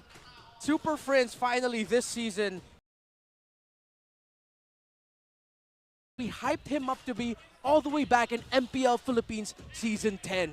We talked about Super Friends. They built him up as the second coming of mid laners such as Haji and the best of the best, few even. But now, how many seasons later? 10, 11, 12, 13. Now in his 4th season, he's playing so damn good. Again, we have to talk about the interaction of duality, the passive of the low Yi, the yin and yang marks, as we'd like to put it, and rotation and the dispersion. Those are what we call, going back to the thought, tempo breakers. The team fighting of Echo, those little knockbacks, those little pullbacks rather, those little moments of crowd control will break the tempo of a team fight. And for Onyx, as long as you time your abilities really well, hell, you don't even need to do much. Just make sure you're still hitting them. And you saw there in that crucial team fight that it's exactly the interaction between the dispersion, rotation, and duality that broke Echo's tempo, that allowed Escalera to set up the final slash. And Super Friends, with plays like this, of course, getting that Winter Truncheon, outplaying as well Sanji. And as we continue it, it's just Onyx being non-stop. And that was the theme for Onyx. Using the ultimate of the low Yi. If it's not going to be for the big play to go for that gank, it's literally just to clear a minion wave. Just to show Echo, hey, we don't have their ultimate, but we're going to use it to clear a minion wave and then still be back in formation. Information, repositioning. Onyx is so damn good at that. It's offensive innovation. There was so much happening in that post-Lord fight that we didn't even, I personally didn't even notice how far Kelra was. Yeah. He actually rode the diversion. And him alone. And went for Sanji and Carl TZ. Kelra basically looks unlocked. Yeah. And this combination that Onyx has in their pocket, the Arlot low Yi combo of Escalera and Super Friends, they'll make you look at one hand, but they're already beating you with the other. And you see Onyx with the stats that they have. Again, there's not much that you can do but gush for their team. They covered Echo so well, and Echo kept things competitive. This was a competitive game, but to beat a type of playstyle that has been so focused and layered for so many seasons in a row, all it takes It's a simple bit of diversion. A little bit of magic, if you will. That too. There you go. Gentlemen, any team wherein Kelra is not the only threat is a team that is a threat. That's the story of Onyx PH in Season 13 right now, and they're just but one game away from ending Week 4 on top. No questions asked. Yeah. One more game. And they will solidify themselves that as of now in the regular season at this point, they're the best team in the Philippines if they can complete that. Basically beating out number 1 and number 2 for the longest time here. Yeah. Being on top of 2 consecutive world champions. This franchise, Onyx PH, was denied that in the grand finals of M3 in Singapore. Jakarta, M4 was taken home by Echo. M5 in the Philippines was taken by AP Brent. If they win one more game, they surpass both of them after Week 4. We're now looking for the smart game face of the day. Real quick tempo break before we get into game number 2. We're looking for it here with an MPL Arena. This is your chance to be the next smart game face of the day winner. Yeah, all they gotta do is flash the hashtag, the power of smart, on their devices in a green background. So put your game faces on to win an in-game redeemable code. Rept, are you ready? Okay. Let's go, bay. I'll try. All Someone's right. just gonna show up in front of the hard cam. Whoa, whoa, whoa. Oh, Hope is that- not. whoa. Especially not this one. This is Not yet. way up. Okay. We're looking. We're looking. Do it for the code, man. All right. Do it for the code. Okay. All right. Oh. So which one? The person or the phone? No, the one with the green one, though. Get. Who do I copy? Oh, yeah. Okay, You gotta there, do there. that one. Are you ready? Ah, why do I have to do this every time we're on the desk? Here we go. Where is it? I'm done. That's the one. I'm out of here. That's We're the done one. for the week. That's the one. I'm He's gone. out. I'm out. He's gone. I'm good. I'm good. He's gone. He doesn't get a code. I'm that here person every does. Saturday. I was told to get back up in front of the camera. Yep. Yes, we have a job to do. The show must go on. Yeah. That's embarrassing. No matter how little self-respect, show must go on. Sure. Ladies and gentlemen, it's here from Onyx PH's jungler is King Kong. Got some thoughts he'd like to share with y'all. I'm gonna go try. Para sa akin po, wala po akong tinitignan na bagay na pag nakamit ko, masabi kong nagtagumpay na ako. Kasi po parang pag sinabi mong tagumpay ka na, parang dun po titigil yung yung parang gigil mo sa mga gusto mong makamit sa buhay. Ganun. Hindi ko po iniisip yung magtatagumpay ka po. Kumbaga, go lang po ng go, hanggat kaya pa. Siyempre, unang-una po si God, then yung family ko po. Gusto ko pong pasalamatan sila kasi sobrang dami pong hard work na ginagawa nila para sa akin. Kaya sa kanila ko inaalay lagi yung mga laro namin.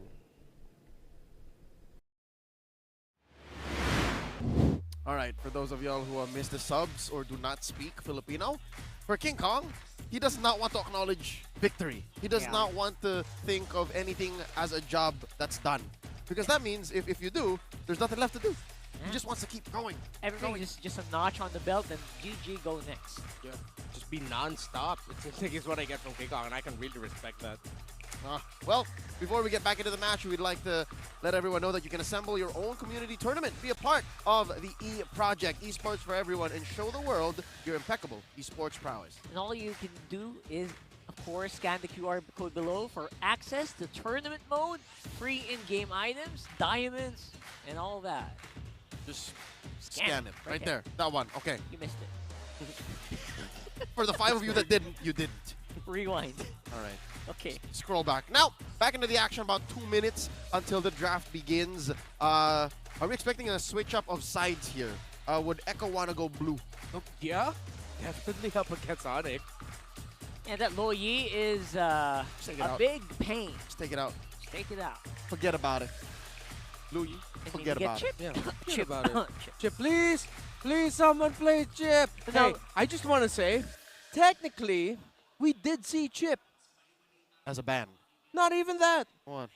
In game, I said we're gonna see Chip, right? I didn't say it's gonna be played. It showed up He as was an on the in-game banner. He was in the banner. That doesn't count. to show that it's discount week for Chip. You're So I'm still right, y'all. You're not getting a parade. We're not parade. Not apologizing to you. It's not gonna Acknowledge me. happen. We're way over no. budget. No. Okay. Fine. Until Chip shows up, Fine. then. Then. For now, we are on the Louis train. To the MPL Philippines live stream viewers, the The rewards are now available. Come on and watch the MPL matches on the Tiki Talks and get yourself into the goodie bag lottery. You can be one of the lucky winners. Yep, open your TikTok, go to MPL Philippines TikTok channel at MPLPH_official. Then there's a live stream where you'll see everyone's faces. Click on the top left corner of your screen to join the goodie bag lottery. That happens before the base breaks, so just keep clicking while you're watching. It'll show it up helps. right about here. And if I were you, I would not wait until the very last moment, because seeing how Echo and Onyx play, you're never really gonna know when that base is gonna blow up. Yeah. Really is like that was explosive, right? It just happens before your eyes. Again, just magic, like David Blaine, like Chris Angel, like Penn and Teller, like Houdini, like Harry Potter. Can't think of other magicians. My Why 7th don't- birthday clown. You had a magician on your 7th birthday? Yeah, it was a magician clown. It was terrifying. This rich guy. Yeah. I never had no magicians in any of my birthday parties. All right, fine. My 8th birthday, it was a pool party, and we had like 3 stalls of like gumdrop ice creams, French fries, and all that. Come after me. How Ben. do you remember all of this? Did you turn 8 last week? I can't do. Who can forget an 8th birthday like that? You. I didn't. That's the point. I didn't forget it. Yeah, but we didn't. We forgot ours. Gentlemen, I'll do it for my 30th. Run it back. Invite the homies and the sisters. I've never had gumdrop ice cream. We'll be there. I think in just a bit we are going to jump into the draft. Here we go. Try to remember, not Reptar's 8th birthday, but what happened in the Game 1 draft, all right? Remember that the Lu Yi wreaked havoc, that Yes. an opening pick Arlo for Onyx was always worth it, and that Echo was on red, so now they want to go blue. Let's get into it. The Masha, the Lu Yi, the Faramis band out. Onyx taking out roamers. There's the Minotaur. There's the Angela. There's the Matilda. Carl TZ had a rough time playing that Barretts earlier. I don't know if maybe it was a lack of backup, but we did mention that the lineup that we saw from Echo severely lacked that burst. We're going to get But the Carl TZ. You want the burst? There you go. You Yeah. get it. The Nolan. You know which roamer I love to pick up when I'm up against a Nolan? Which one? Chip. Let's see. Yeah, try to speak it into existence, my buddy. Manifest. Manifest. That's exactly what I'm doing. Keep doing that. We still have the Fredrin still available. Arlot, if Escalera wants it. But usually the Arlot's paired up with the Lu Yi, so maybe we'll get a Ruby Vexana for Onyx later on. If I'm Onyx, I'd pick up the Vexana Fredrin now, then pick up the Ruby later. But JP might consider actually picking up the Ruby because it slots well with their lineup. So will Onyx decide to show? Oh yeah, they don't need to pick up the Fredrin right away because they already have the Nolan on the other side. But no, they don't want Fredrin, they want Barretts. They'd rather Barretts. What is it? And it's a Vexana. There's a Vex. I think it's a Easy Ruby later on, yeah. execution. Yeah, Ruby, great for a pick, right? Here's the thing. I agree with y'all. You know why? Why? Because even if they end up with a Ruby, it's fine. It's just as good a tempo break against the Nolan. That's true. So it's no rush. This is in despair that I see Echo the picking up the father's Arlot. Most hopes. have a strong feeling that's going to be going in the hands of... Oh, well, no. It might actually still stick XP. Because they'll need something tankier to pair up for JP. Oh! Wait! Swerve! Swerve! There's the Fanny with a 0% win rate. And then you're handing the Barats over to the gem. The hidden gem. Yeah. It's the XP lane Barretts. Fast mid clear mid. Mid-wave clear. If they want to go pick off, because you can go pick off with Vexana, you can pick up a Kaja later on. So Kaja, Vex, Ruby Vex, I feel like it's going to be the case. For the gold laner for Onyx though. Kaja carry? I didn't cure it. Carry does make sense. I harness it. I'm leaning towards the Kaja now, or no, still Kaja Ruby. Not carry would be good. Teams don't usually. Some gold laners don't like Roger against Nathan. But you know what? The Nathan just kind of feels like a deny pick at this point, doesn't it? Like you just denied don't want from Kelra? Yeah, just denied from Kelra. Kelra's Nathan, I watched it. Kelra's Nathan is something else. Slow him down, you know. See. The Oh. southern seas are my What a throwback. domain. Gadita. Okay. Again, trying to cover all their bases. JP known to play that very well. Sanji as well. I wonder if there's going to be a Brody or a Bruno then for Onyx. Whoa, whoa, whoa. Whoa, whoa, whoa, whoa. Look at that swag, though. That's a backpack. That's an Onyx PH LED backpack. Stonks, man. I want that. That's a fan. I'm remembering, That is a I'm true remembering fan. the man's face, his location, and how his bag looked for research purposes. I thought you were going to snatch For it or science. something. No. Brody or Bruno, I feel like could be good for Onyx. Yep, because again, I think even Echo looked into the whole carry situation. Yeah. If they decide to go Claude, I won't knock it, but I don't typically like to see farming gold laners paired up with an assassin jungler. You want a gold laner that scales up really quickly. Paired up with or paired up against? Paired up with. Oh. Oh yeah, no, they're both playing assassins. Yeah. Oh no. Let's just take. Oh, there goes my chip dreams. I'm sad now. Here's that Going odd home. situation, man. Here's that odd situation. We rarely see assassin on assassin action in season 13. So here we go. It's going to be spicy. Confirm the TIG for Onyx. Echo, though, you know what, Reptar? I'm not going to knock it. Maybe the chip might get picked here. Because it's still possible. You can throw the Arla into Sanford's hands. I have lost all hope. All right, so you accepted the fact. Yeah. I'm just trying to cheer you up.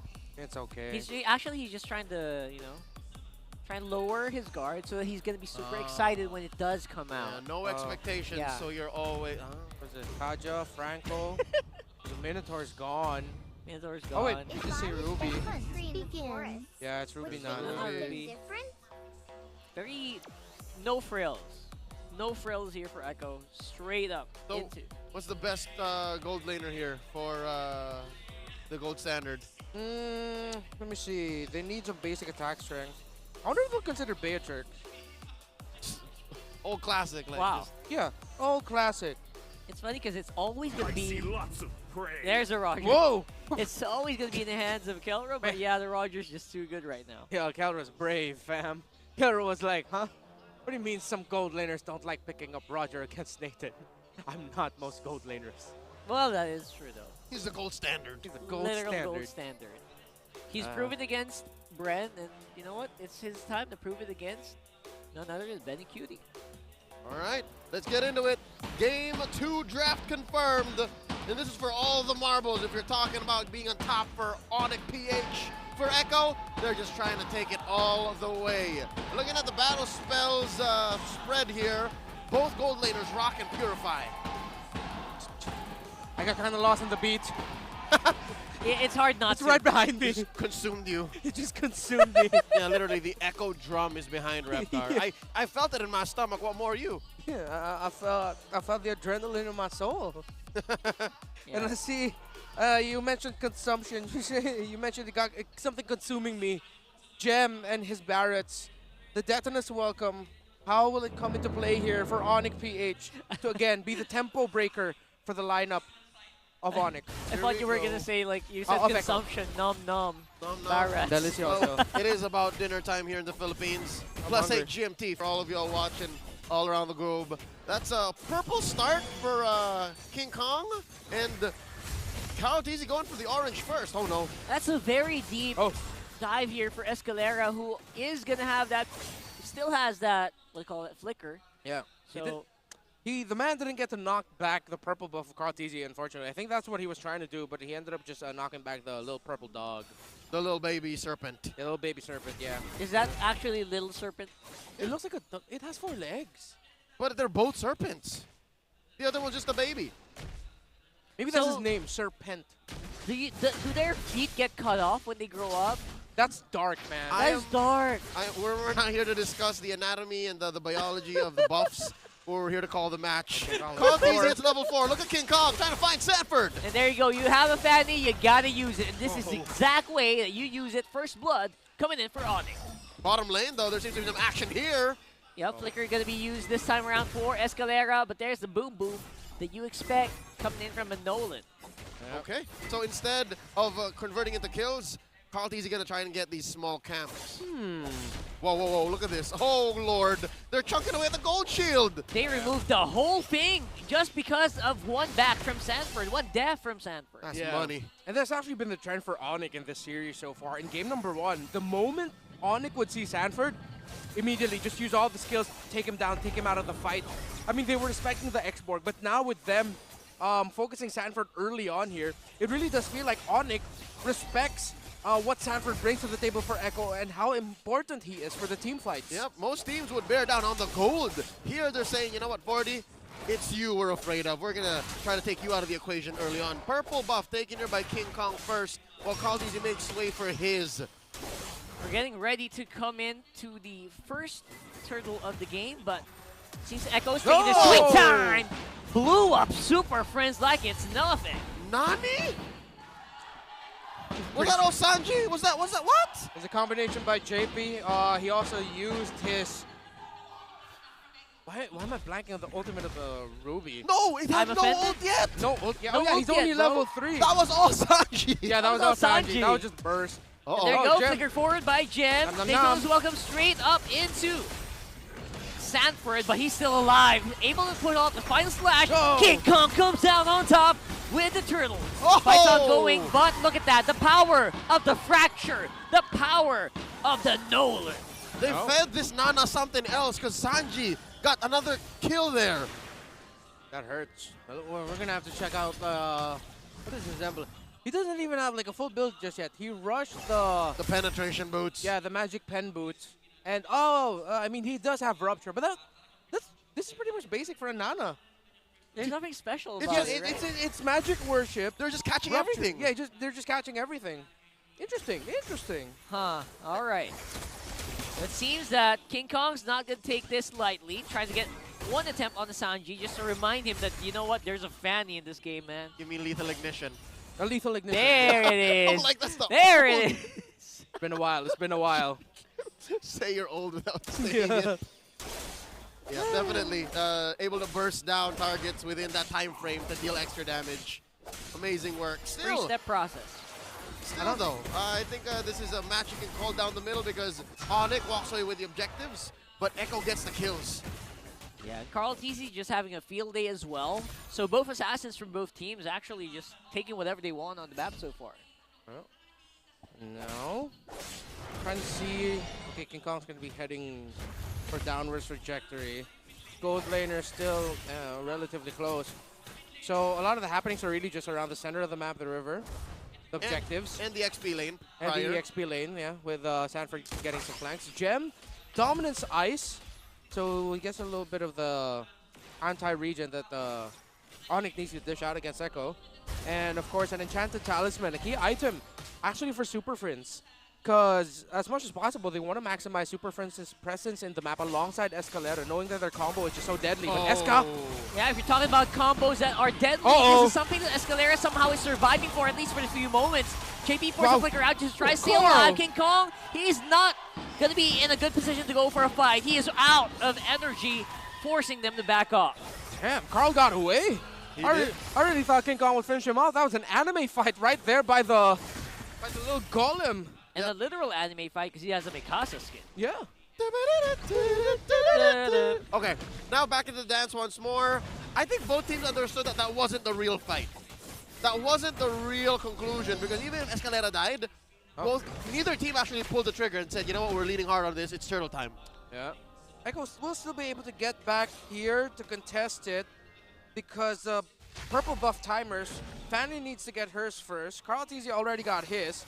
So let's see what Sanford and Carl might cook up here, coming here from the mid. But I think, let's see, let's wait. Yeah, Malefic Roar locked in by King Kong, so expect the slices to be, you know, slicier. I don't know. Look at these. That's not a thing. Small camp taken by Carl, and now he's going for the orange. I think King Kong is aware. King Kong knows. Yeah, both junglers very far away from this turtle, by the way. And Escalera Escalera catches up on the JP, blew up by Kelra. And there it is, served up on the silver platter. That is going to be Onyx taking everything. Turtle and 2 kills under their belt. Wow, King Kong straight up dealt very little damage, but did a lot of flashy moves. You'll see that? Yeah. So surprising is what happened to Echo there. Benny Cutie will be focusing on the turret down at the bottom lane. Mission accomplished there. Yeah, mission accomplished.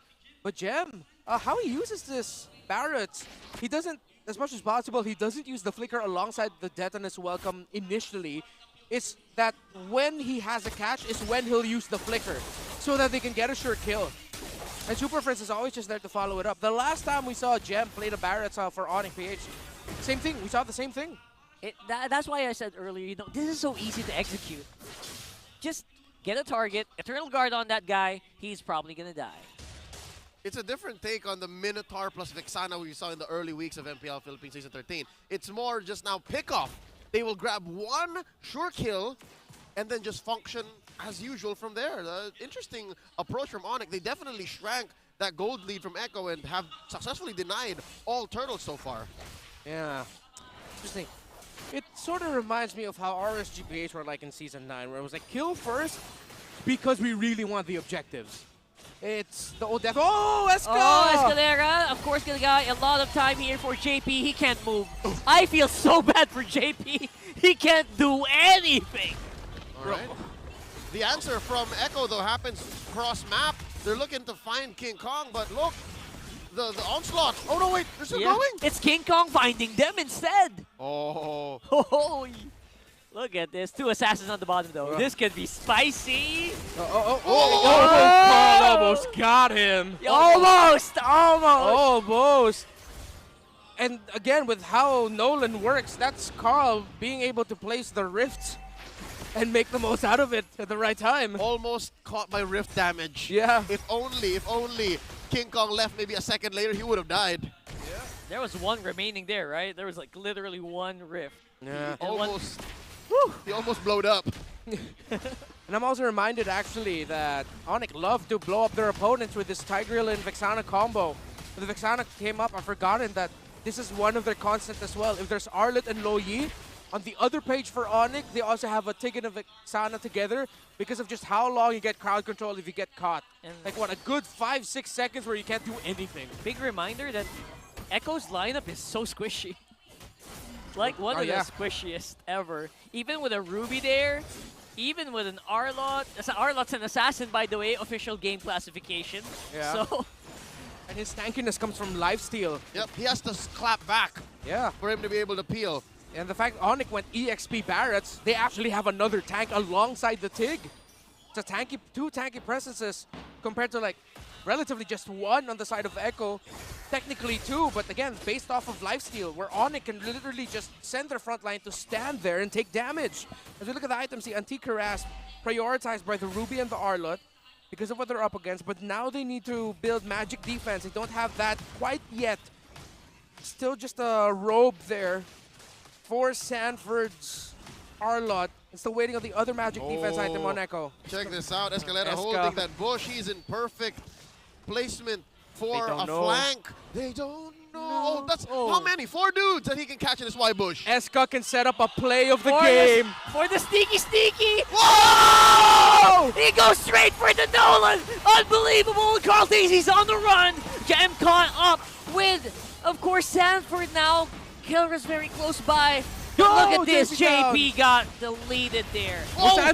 Sanford tried to fight, see if he gets some damage in. Kelra goes down. Echo still fighting back. 40 still alive. So far the trade 1 for 1.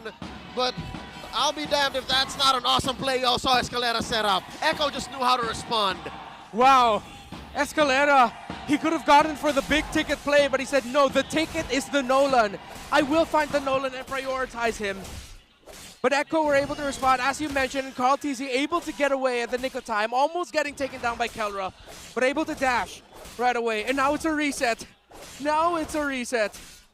BOD locked in for King Kong makes this Fanny just twice as deadly. Amazing situational awareness from Echo, though I gotta say, any lesser team would have just scrambled from that amazing play, that flank by Escalera. How often do you get that kind of positioning as a Tig?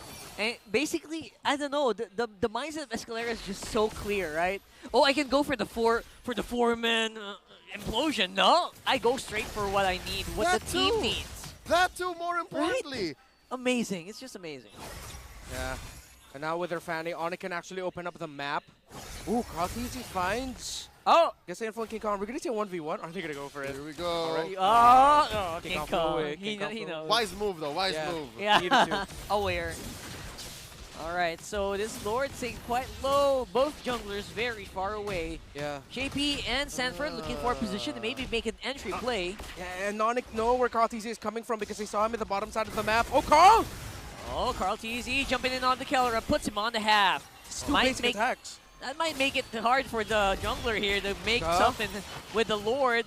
And now all the crowd control is being used up by Onyx. Oh. But it's a little disjointed. Okay. Yeah, this big no more death and is welcome for Gem. Not also, there's also an implosion that's been spent by Escalera. So if you're just counting ults, Onyx has spent it all.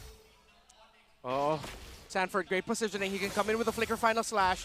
Chaji doesn't have his ultimate yet. Escalera, Gem, watch out for the green dots by the heroes that I just mentioned, by the players I just mentioned. It's going to take a while. Onyx needs to call it off. Onyx needs to reset. Onyx needs to re-engage. Purple scored here by King Kong, and the dance continues. Wow, this throws us back maybe a year and a half ago when Lord's dances were... JP! That was the longest pull I've ever seen from a Ruby, but it doesn't really result to a kill. Sanford's here. He has the final slash still. Gem is surviving. I don't know how. Escalera, one-man explosion. Basically just gives it over. And now it's King Kong going in for the cleanup. Going for a very, very low HP. Members of Echo gets taken out by Carl TZ. Nice response from Echo. Oh no, they're not done. Carl gets two. The shutdown on the Carl. This might be it. The minions are coming in. It's too long for the members of Echo to come back, and Onyx might actually end week 4 on top of the mountain. Echo knows this too well. They know the call. It's endable. They missed the minions. He missed one minion, and that might be it. Oh, they're going for the throat, and they come out on top with a 2-0. Back to back. Saturday, Sunday. Onyx have swept not just the M5 World Champions. Here tonight, they swept the M4 World Champions, and they're ending week 4 on top. From undesirable to unquestionable, Onyx PH is the top team in the Philippines at the end of week 4. They rule the top of the standings. They end the week sweeping the reigning champions, AP Bren, and sweeping Echo as well. Onyx has upset the scales of power. It has changed. No longer are we looking at a fair rock, paper, scissors among the big 3 in our league this season. Onyx has just trumped both of them. They're giving off MC vibes, man. Main character vibes right now. Onyx taking out each and every single opposition. Rockhard tonight, it's MC. They continue on this path. Soon enough, they'd be final boss. Let's give it up for Echo, though. They showed us quite a hell of a fight. They tried, but not against Onyx, not while their opponents are on a streak. GG well played to the Orcas. They got swept. It was a close series. Game 1 was close. Game 2, even closer. Ladies and gentlemen, let's go throw over to the stage and hear from the Super Fam. They're with Hans and Mara for their victory speech. It's an interview. My gosh, Onyx, everybody, can we just give him a big round of applause? Congratulations! It was such an incredible performance galing sa Sonics, and you know, friends, I think deserve mong makuha yung flowers in this performance kasi ang tindi nang ipinakita mo going up against Echo, yung diversion play mo kanina. Paano mo ba siya ginagawa? Kailan ba yung tamang time na magpunta sa one lane from another? Paano mo siya tinatansya? Bawal sabihin? Sabi ni Coach Etomak. Oh, okay. Yun lang gusto sabihin. Bawal daw sabihin kasi bilin yon ni Coach Etomak. So, talk to me na lang about yung tiwala sa'yo ng mga coaches. Paano ka ba nila minomotivate to just do your plays? Paano ba ginagawa? Or paano ka na-enable ng mga coaches mo to just do your thing dito sa laban? Inaya lang nila ako na mag-risk para makagawa ng magandang play. Alright, so it's a high-risk, high-reward strategy para kay Super Friends. And yung tiwala ng mga coaches niya sa kanya enables him to be the very best version of himself. Malaking tiwala din ang lahat kay Escalera. Escalera! Sabi ko na nga ba, kayo na ko pa pinapoint out to bago kayo nagsimula. Natalo nyo yung tanging team that you guys lost to in the regular season in the first half. Anong ibig sabihin ito para sa inyo? What kind of boost does this give you? Nagpapasalamat din kami sa Ikaw kasi yung unang round na nakalaban namin sila rin yung gumising sa amin. Kumbaga parang sila rin yung nag-enable sa amin kung paano kami maging aggressive. Kaya ayun siguro po. So the loss became a lesson and motivation. I love that you have it for them. And at the same time, Kelra, this question naman para sa'yo because with your 7th straight match win this roster surpassed Onyx's longest win streak in franchise history.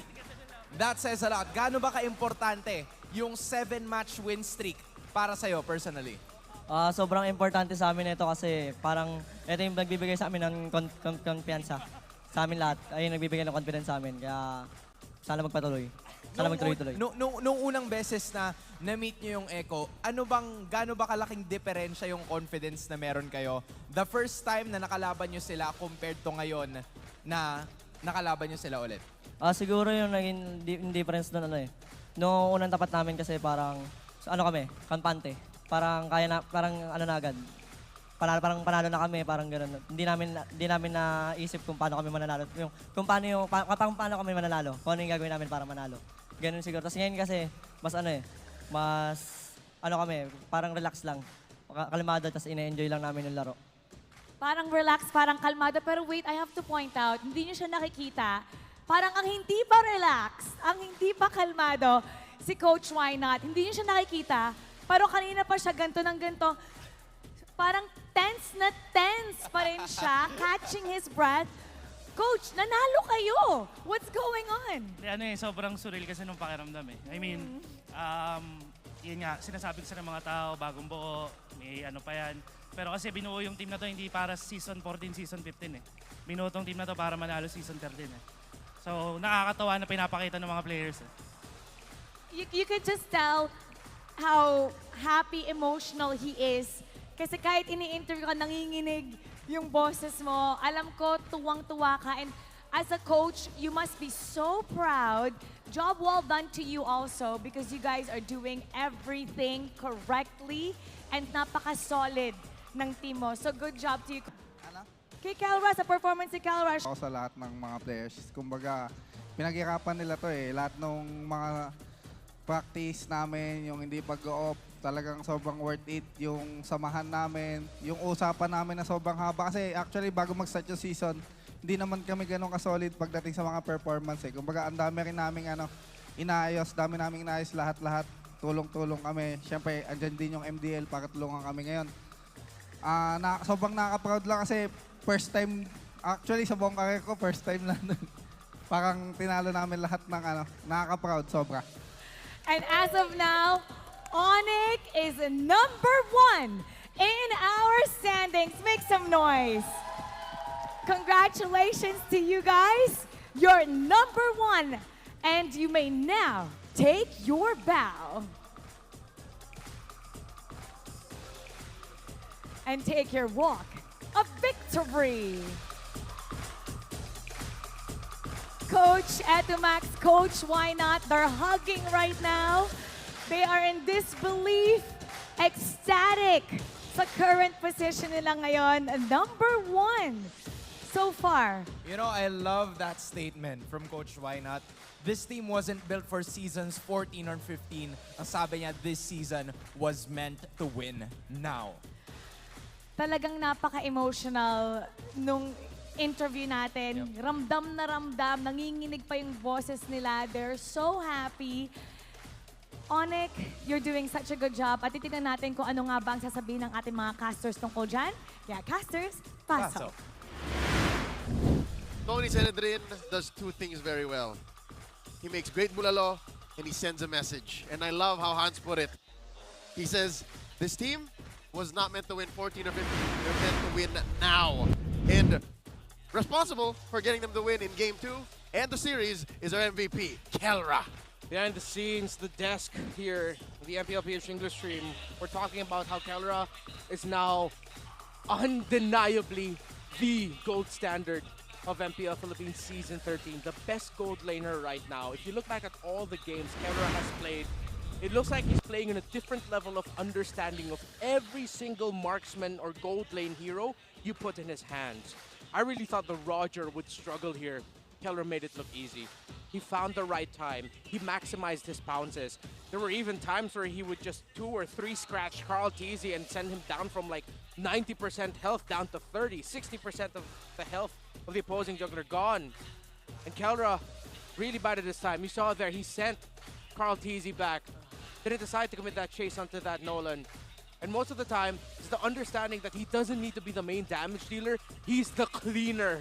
This is a different approach to playing the game that Onyx is showing here. The fact that they have two sweeper, burst, hunting style main damage dealers in the Fanny and the Roger. It's so nice you show it twice. It's that same clip again. That's a TKO, ladies and gentlemen, a technical knockout. You did not kill the Nolan, but you sent it home. You sent it away from the fight. Yeah, sent it back out of retribution. And of course, it'd be Kelra saying, I'm gonna just focus on the base and end the game here. Start things first off of the draft. Again, start with Onyx. Classic combination they have on the Tigreal and the Vexana. Something that they play a lot together because of the crowd control chain that they have. One of the problems lacking in this lineup is frontline. So they swerved that Barrett's pick, which we thought was going to be in the jungle, into the EXP lane. And again, there's something about Onyx and certain heroes picking up the basic common emblem. And I think that's really because Onyx wants to maximize all the time that they have in the map.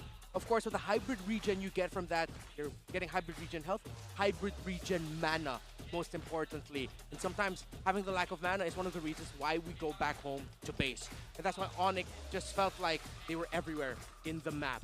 Echo, on the other hand, still, this was a sweep victory for Onyx, but you have to tell people to rewatch this game to fully understand it. Benny Cutie was positioning really well, but Super Friends positions even better, dealing damage when you least expect it, and even Benny Cutie's wondering like, all right, I'm free hitting, where is this damage coming from? Look at the carry damage dealt, it's Super Friends.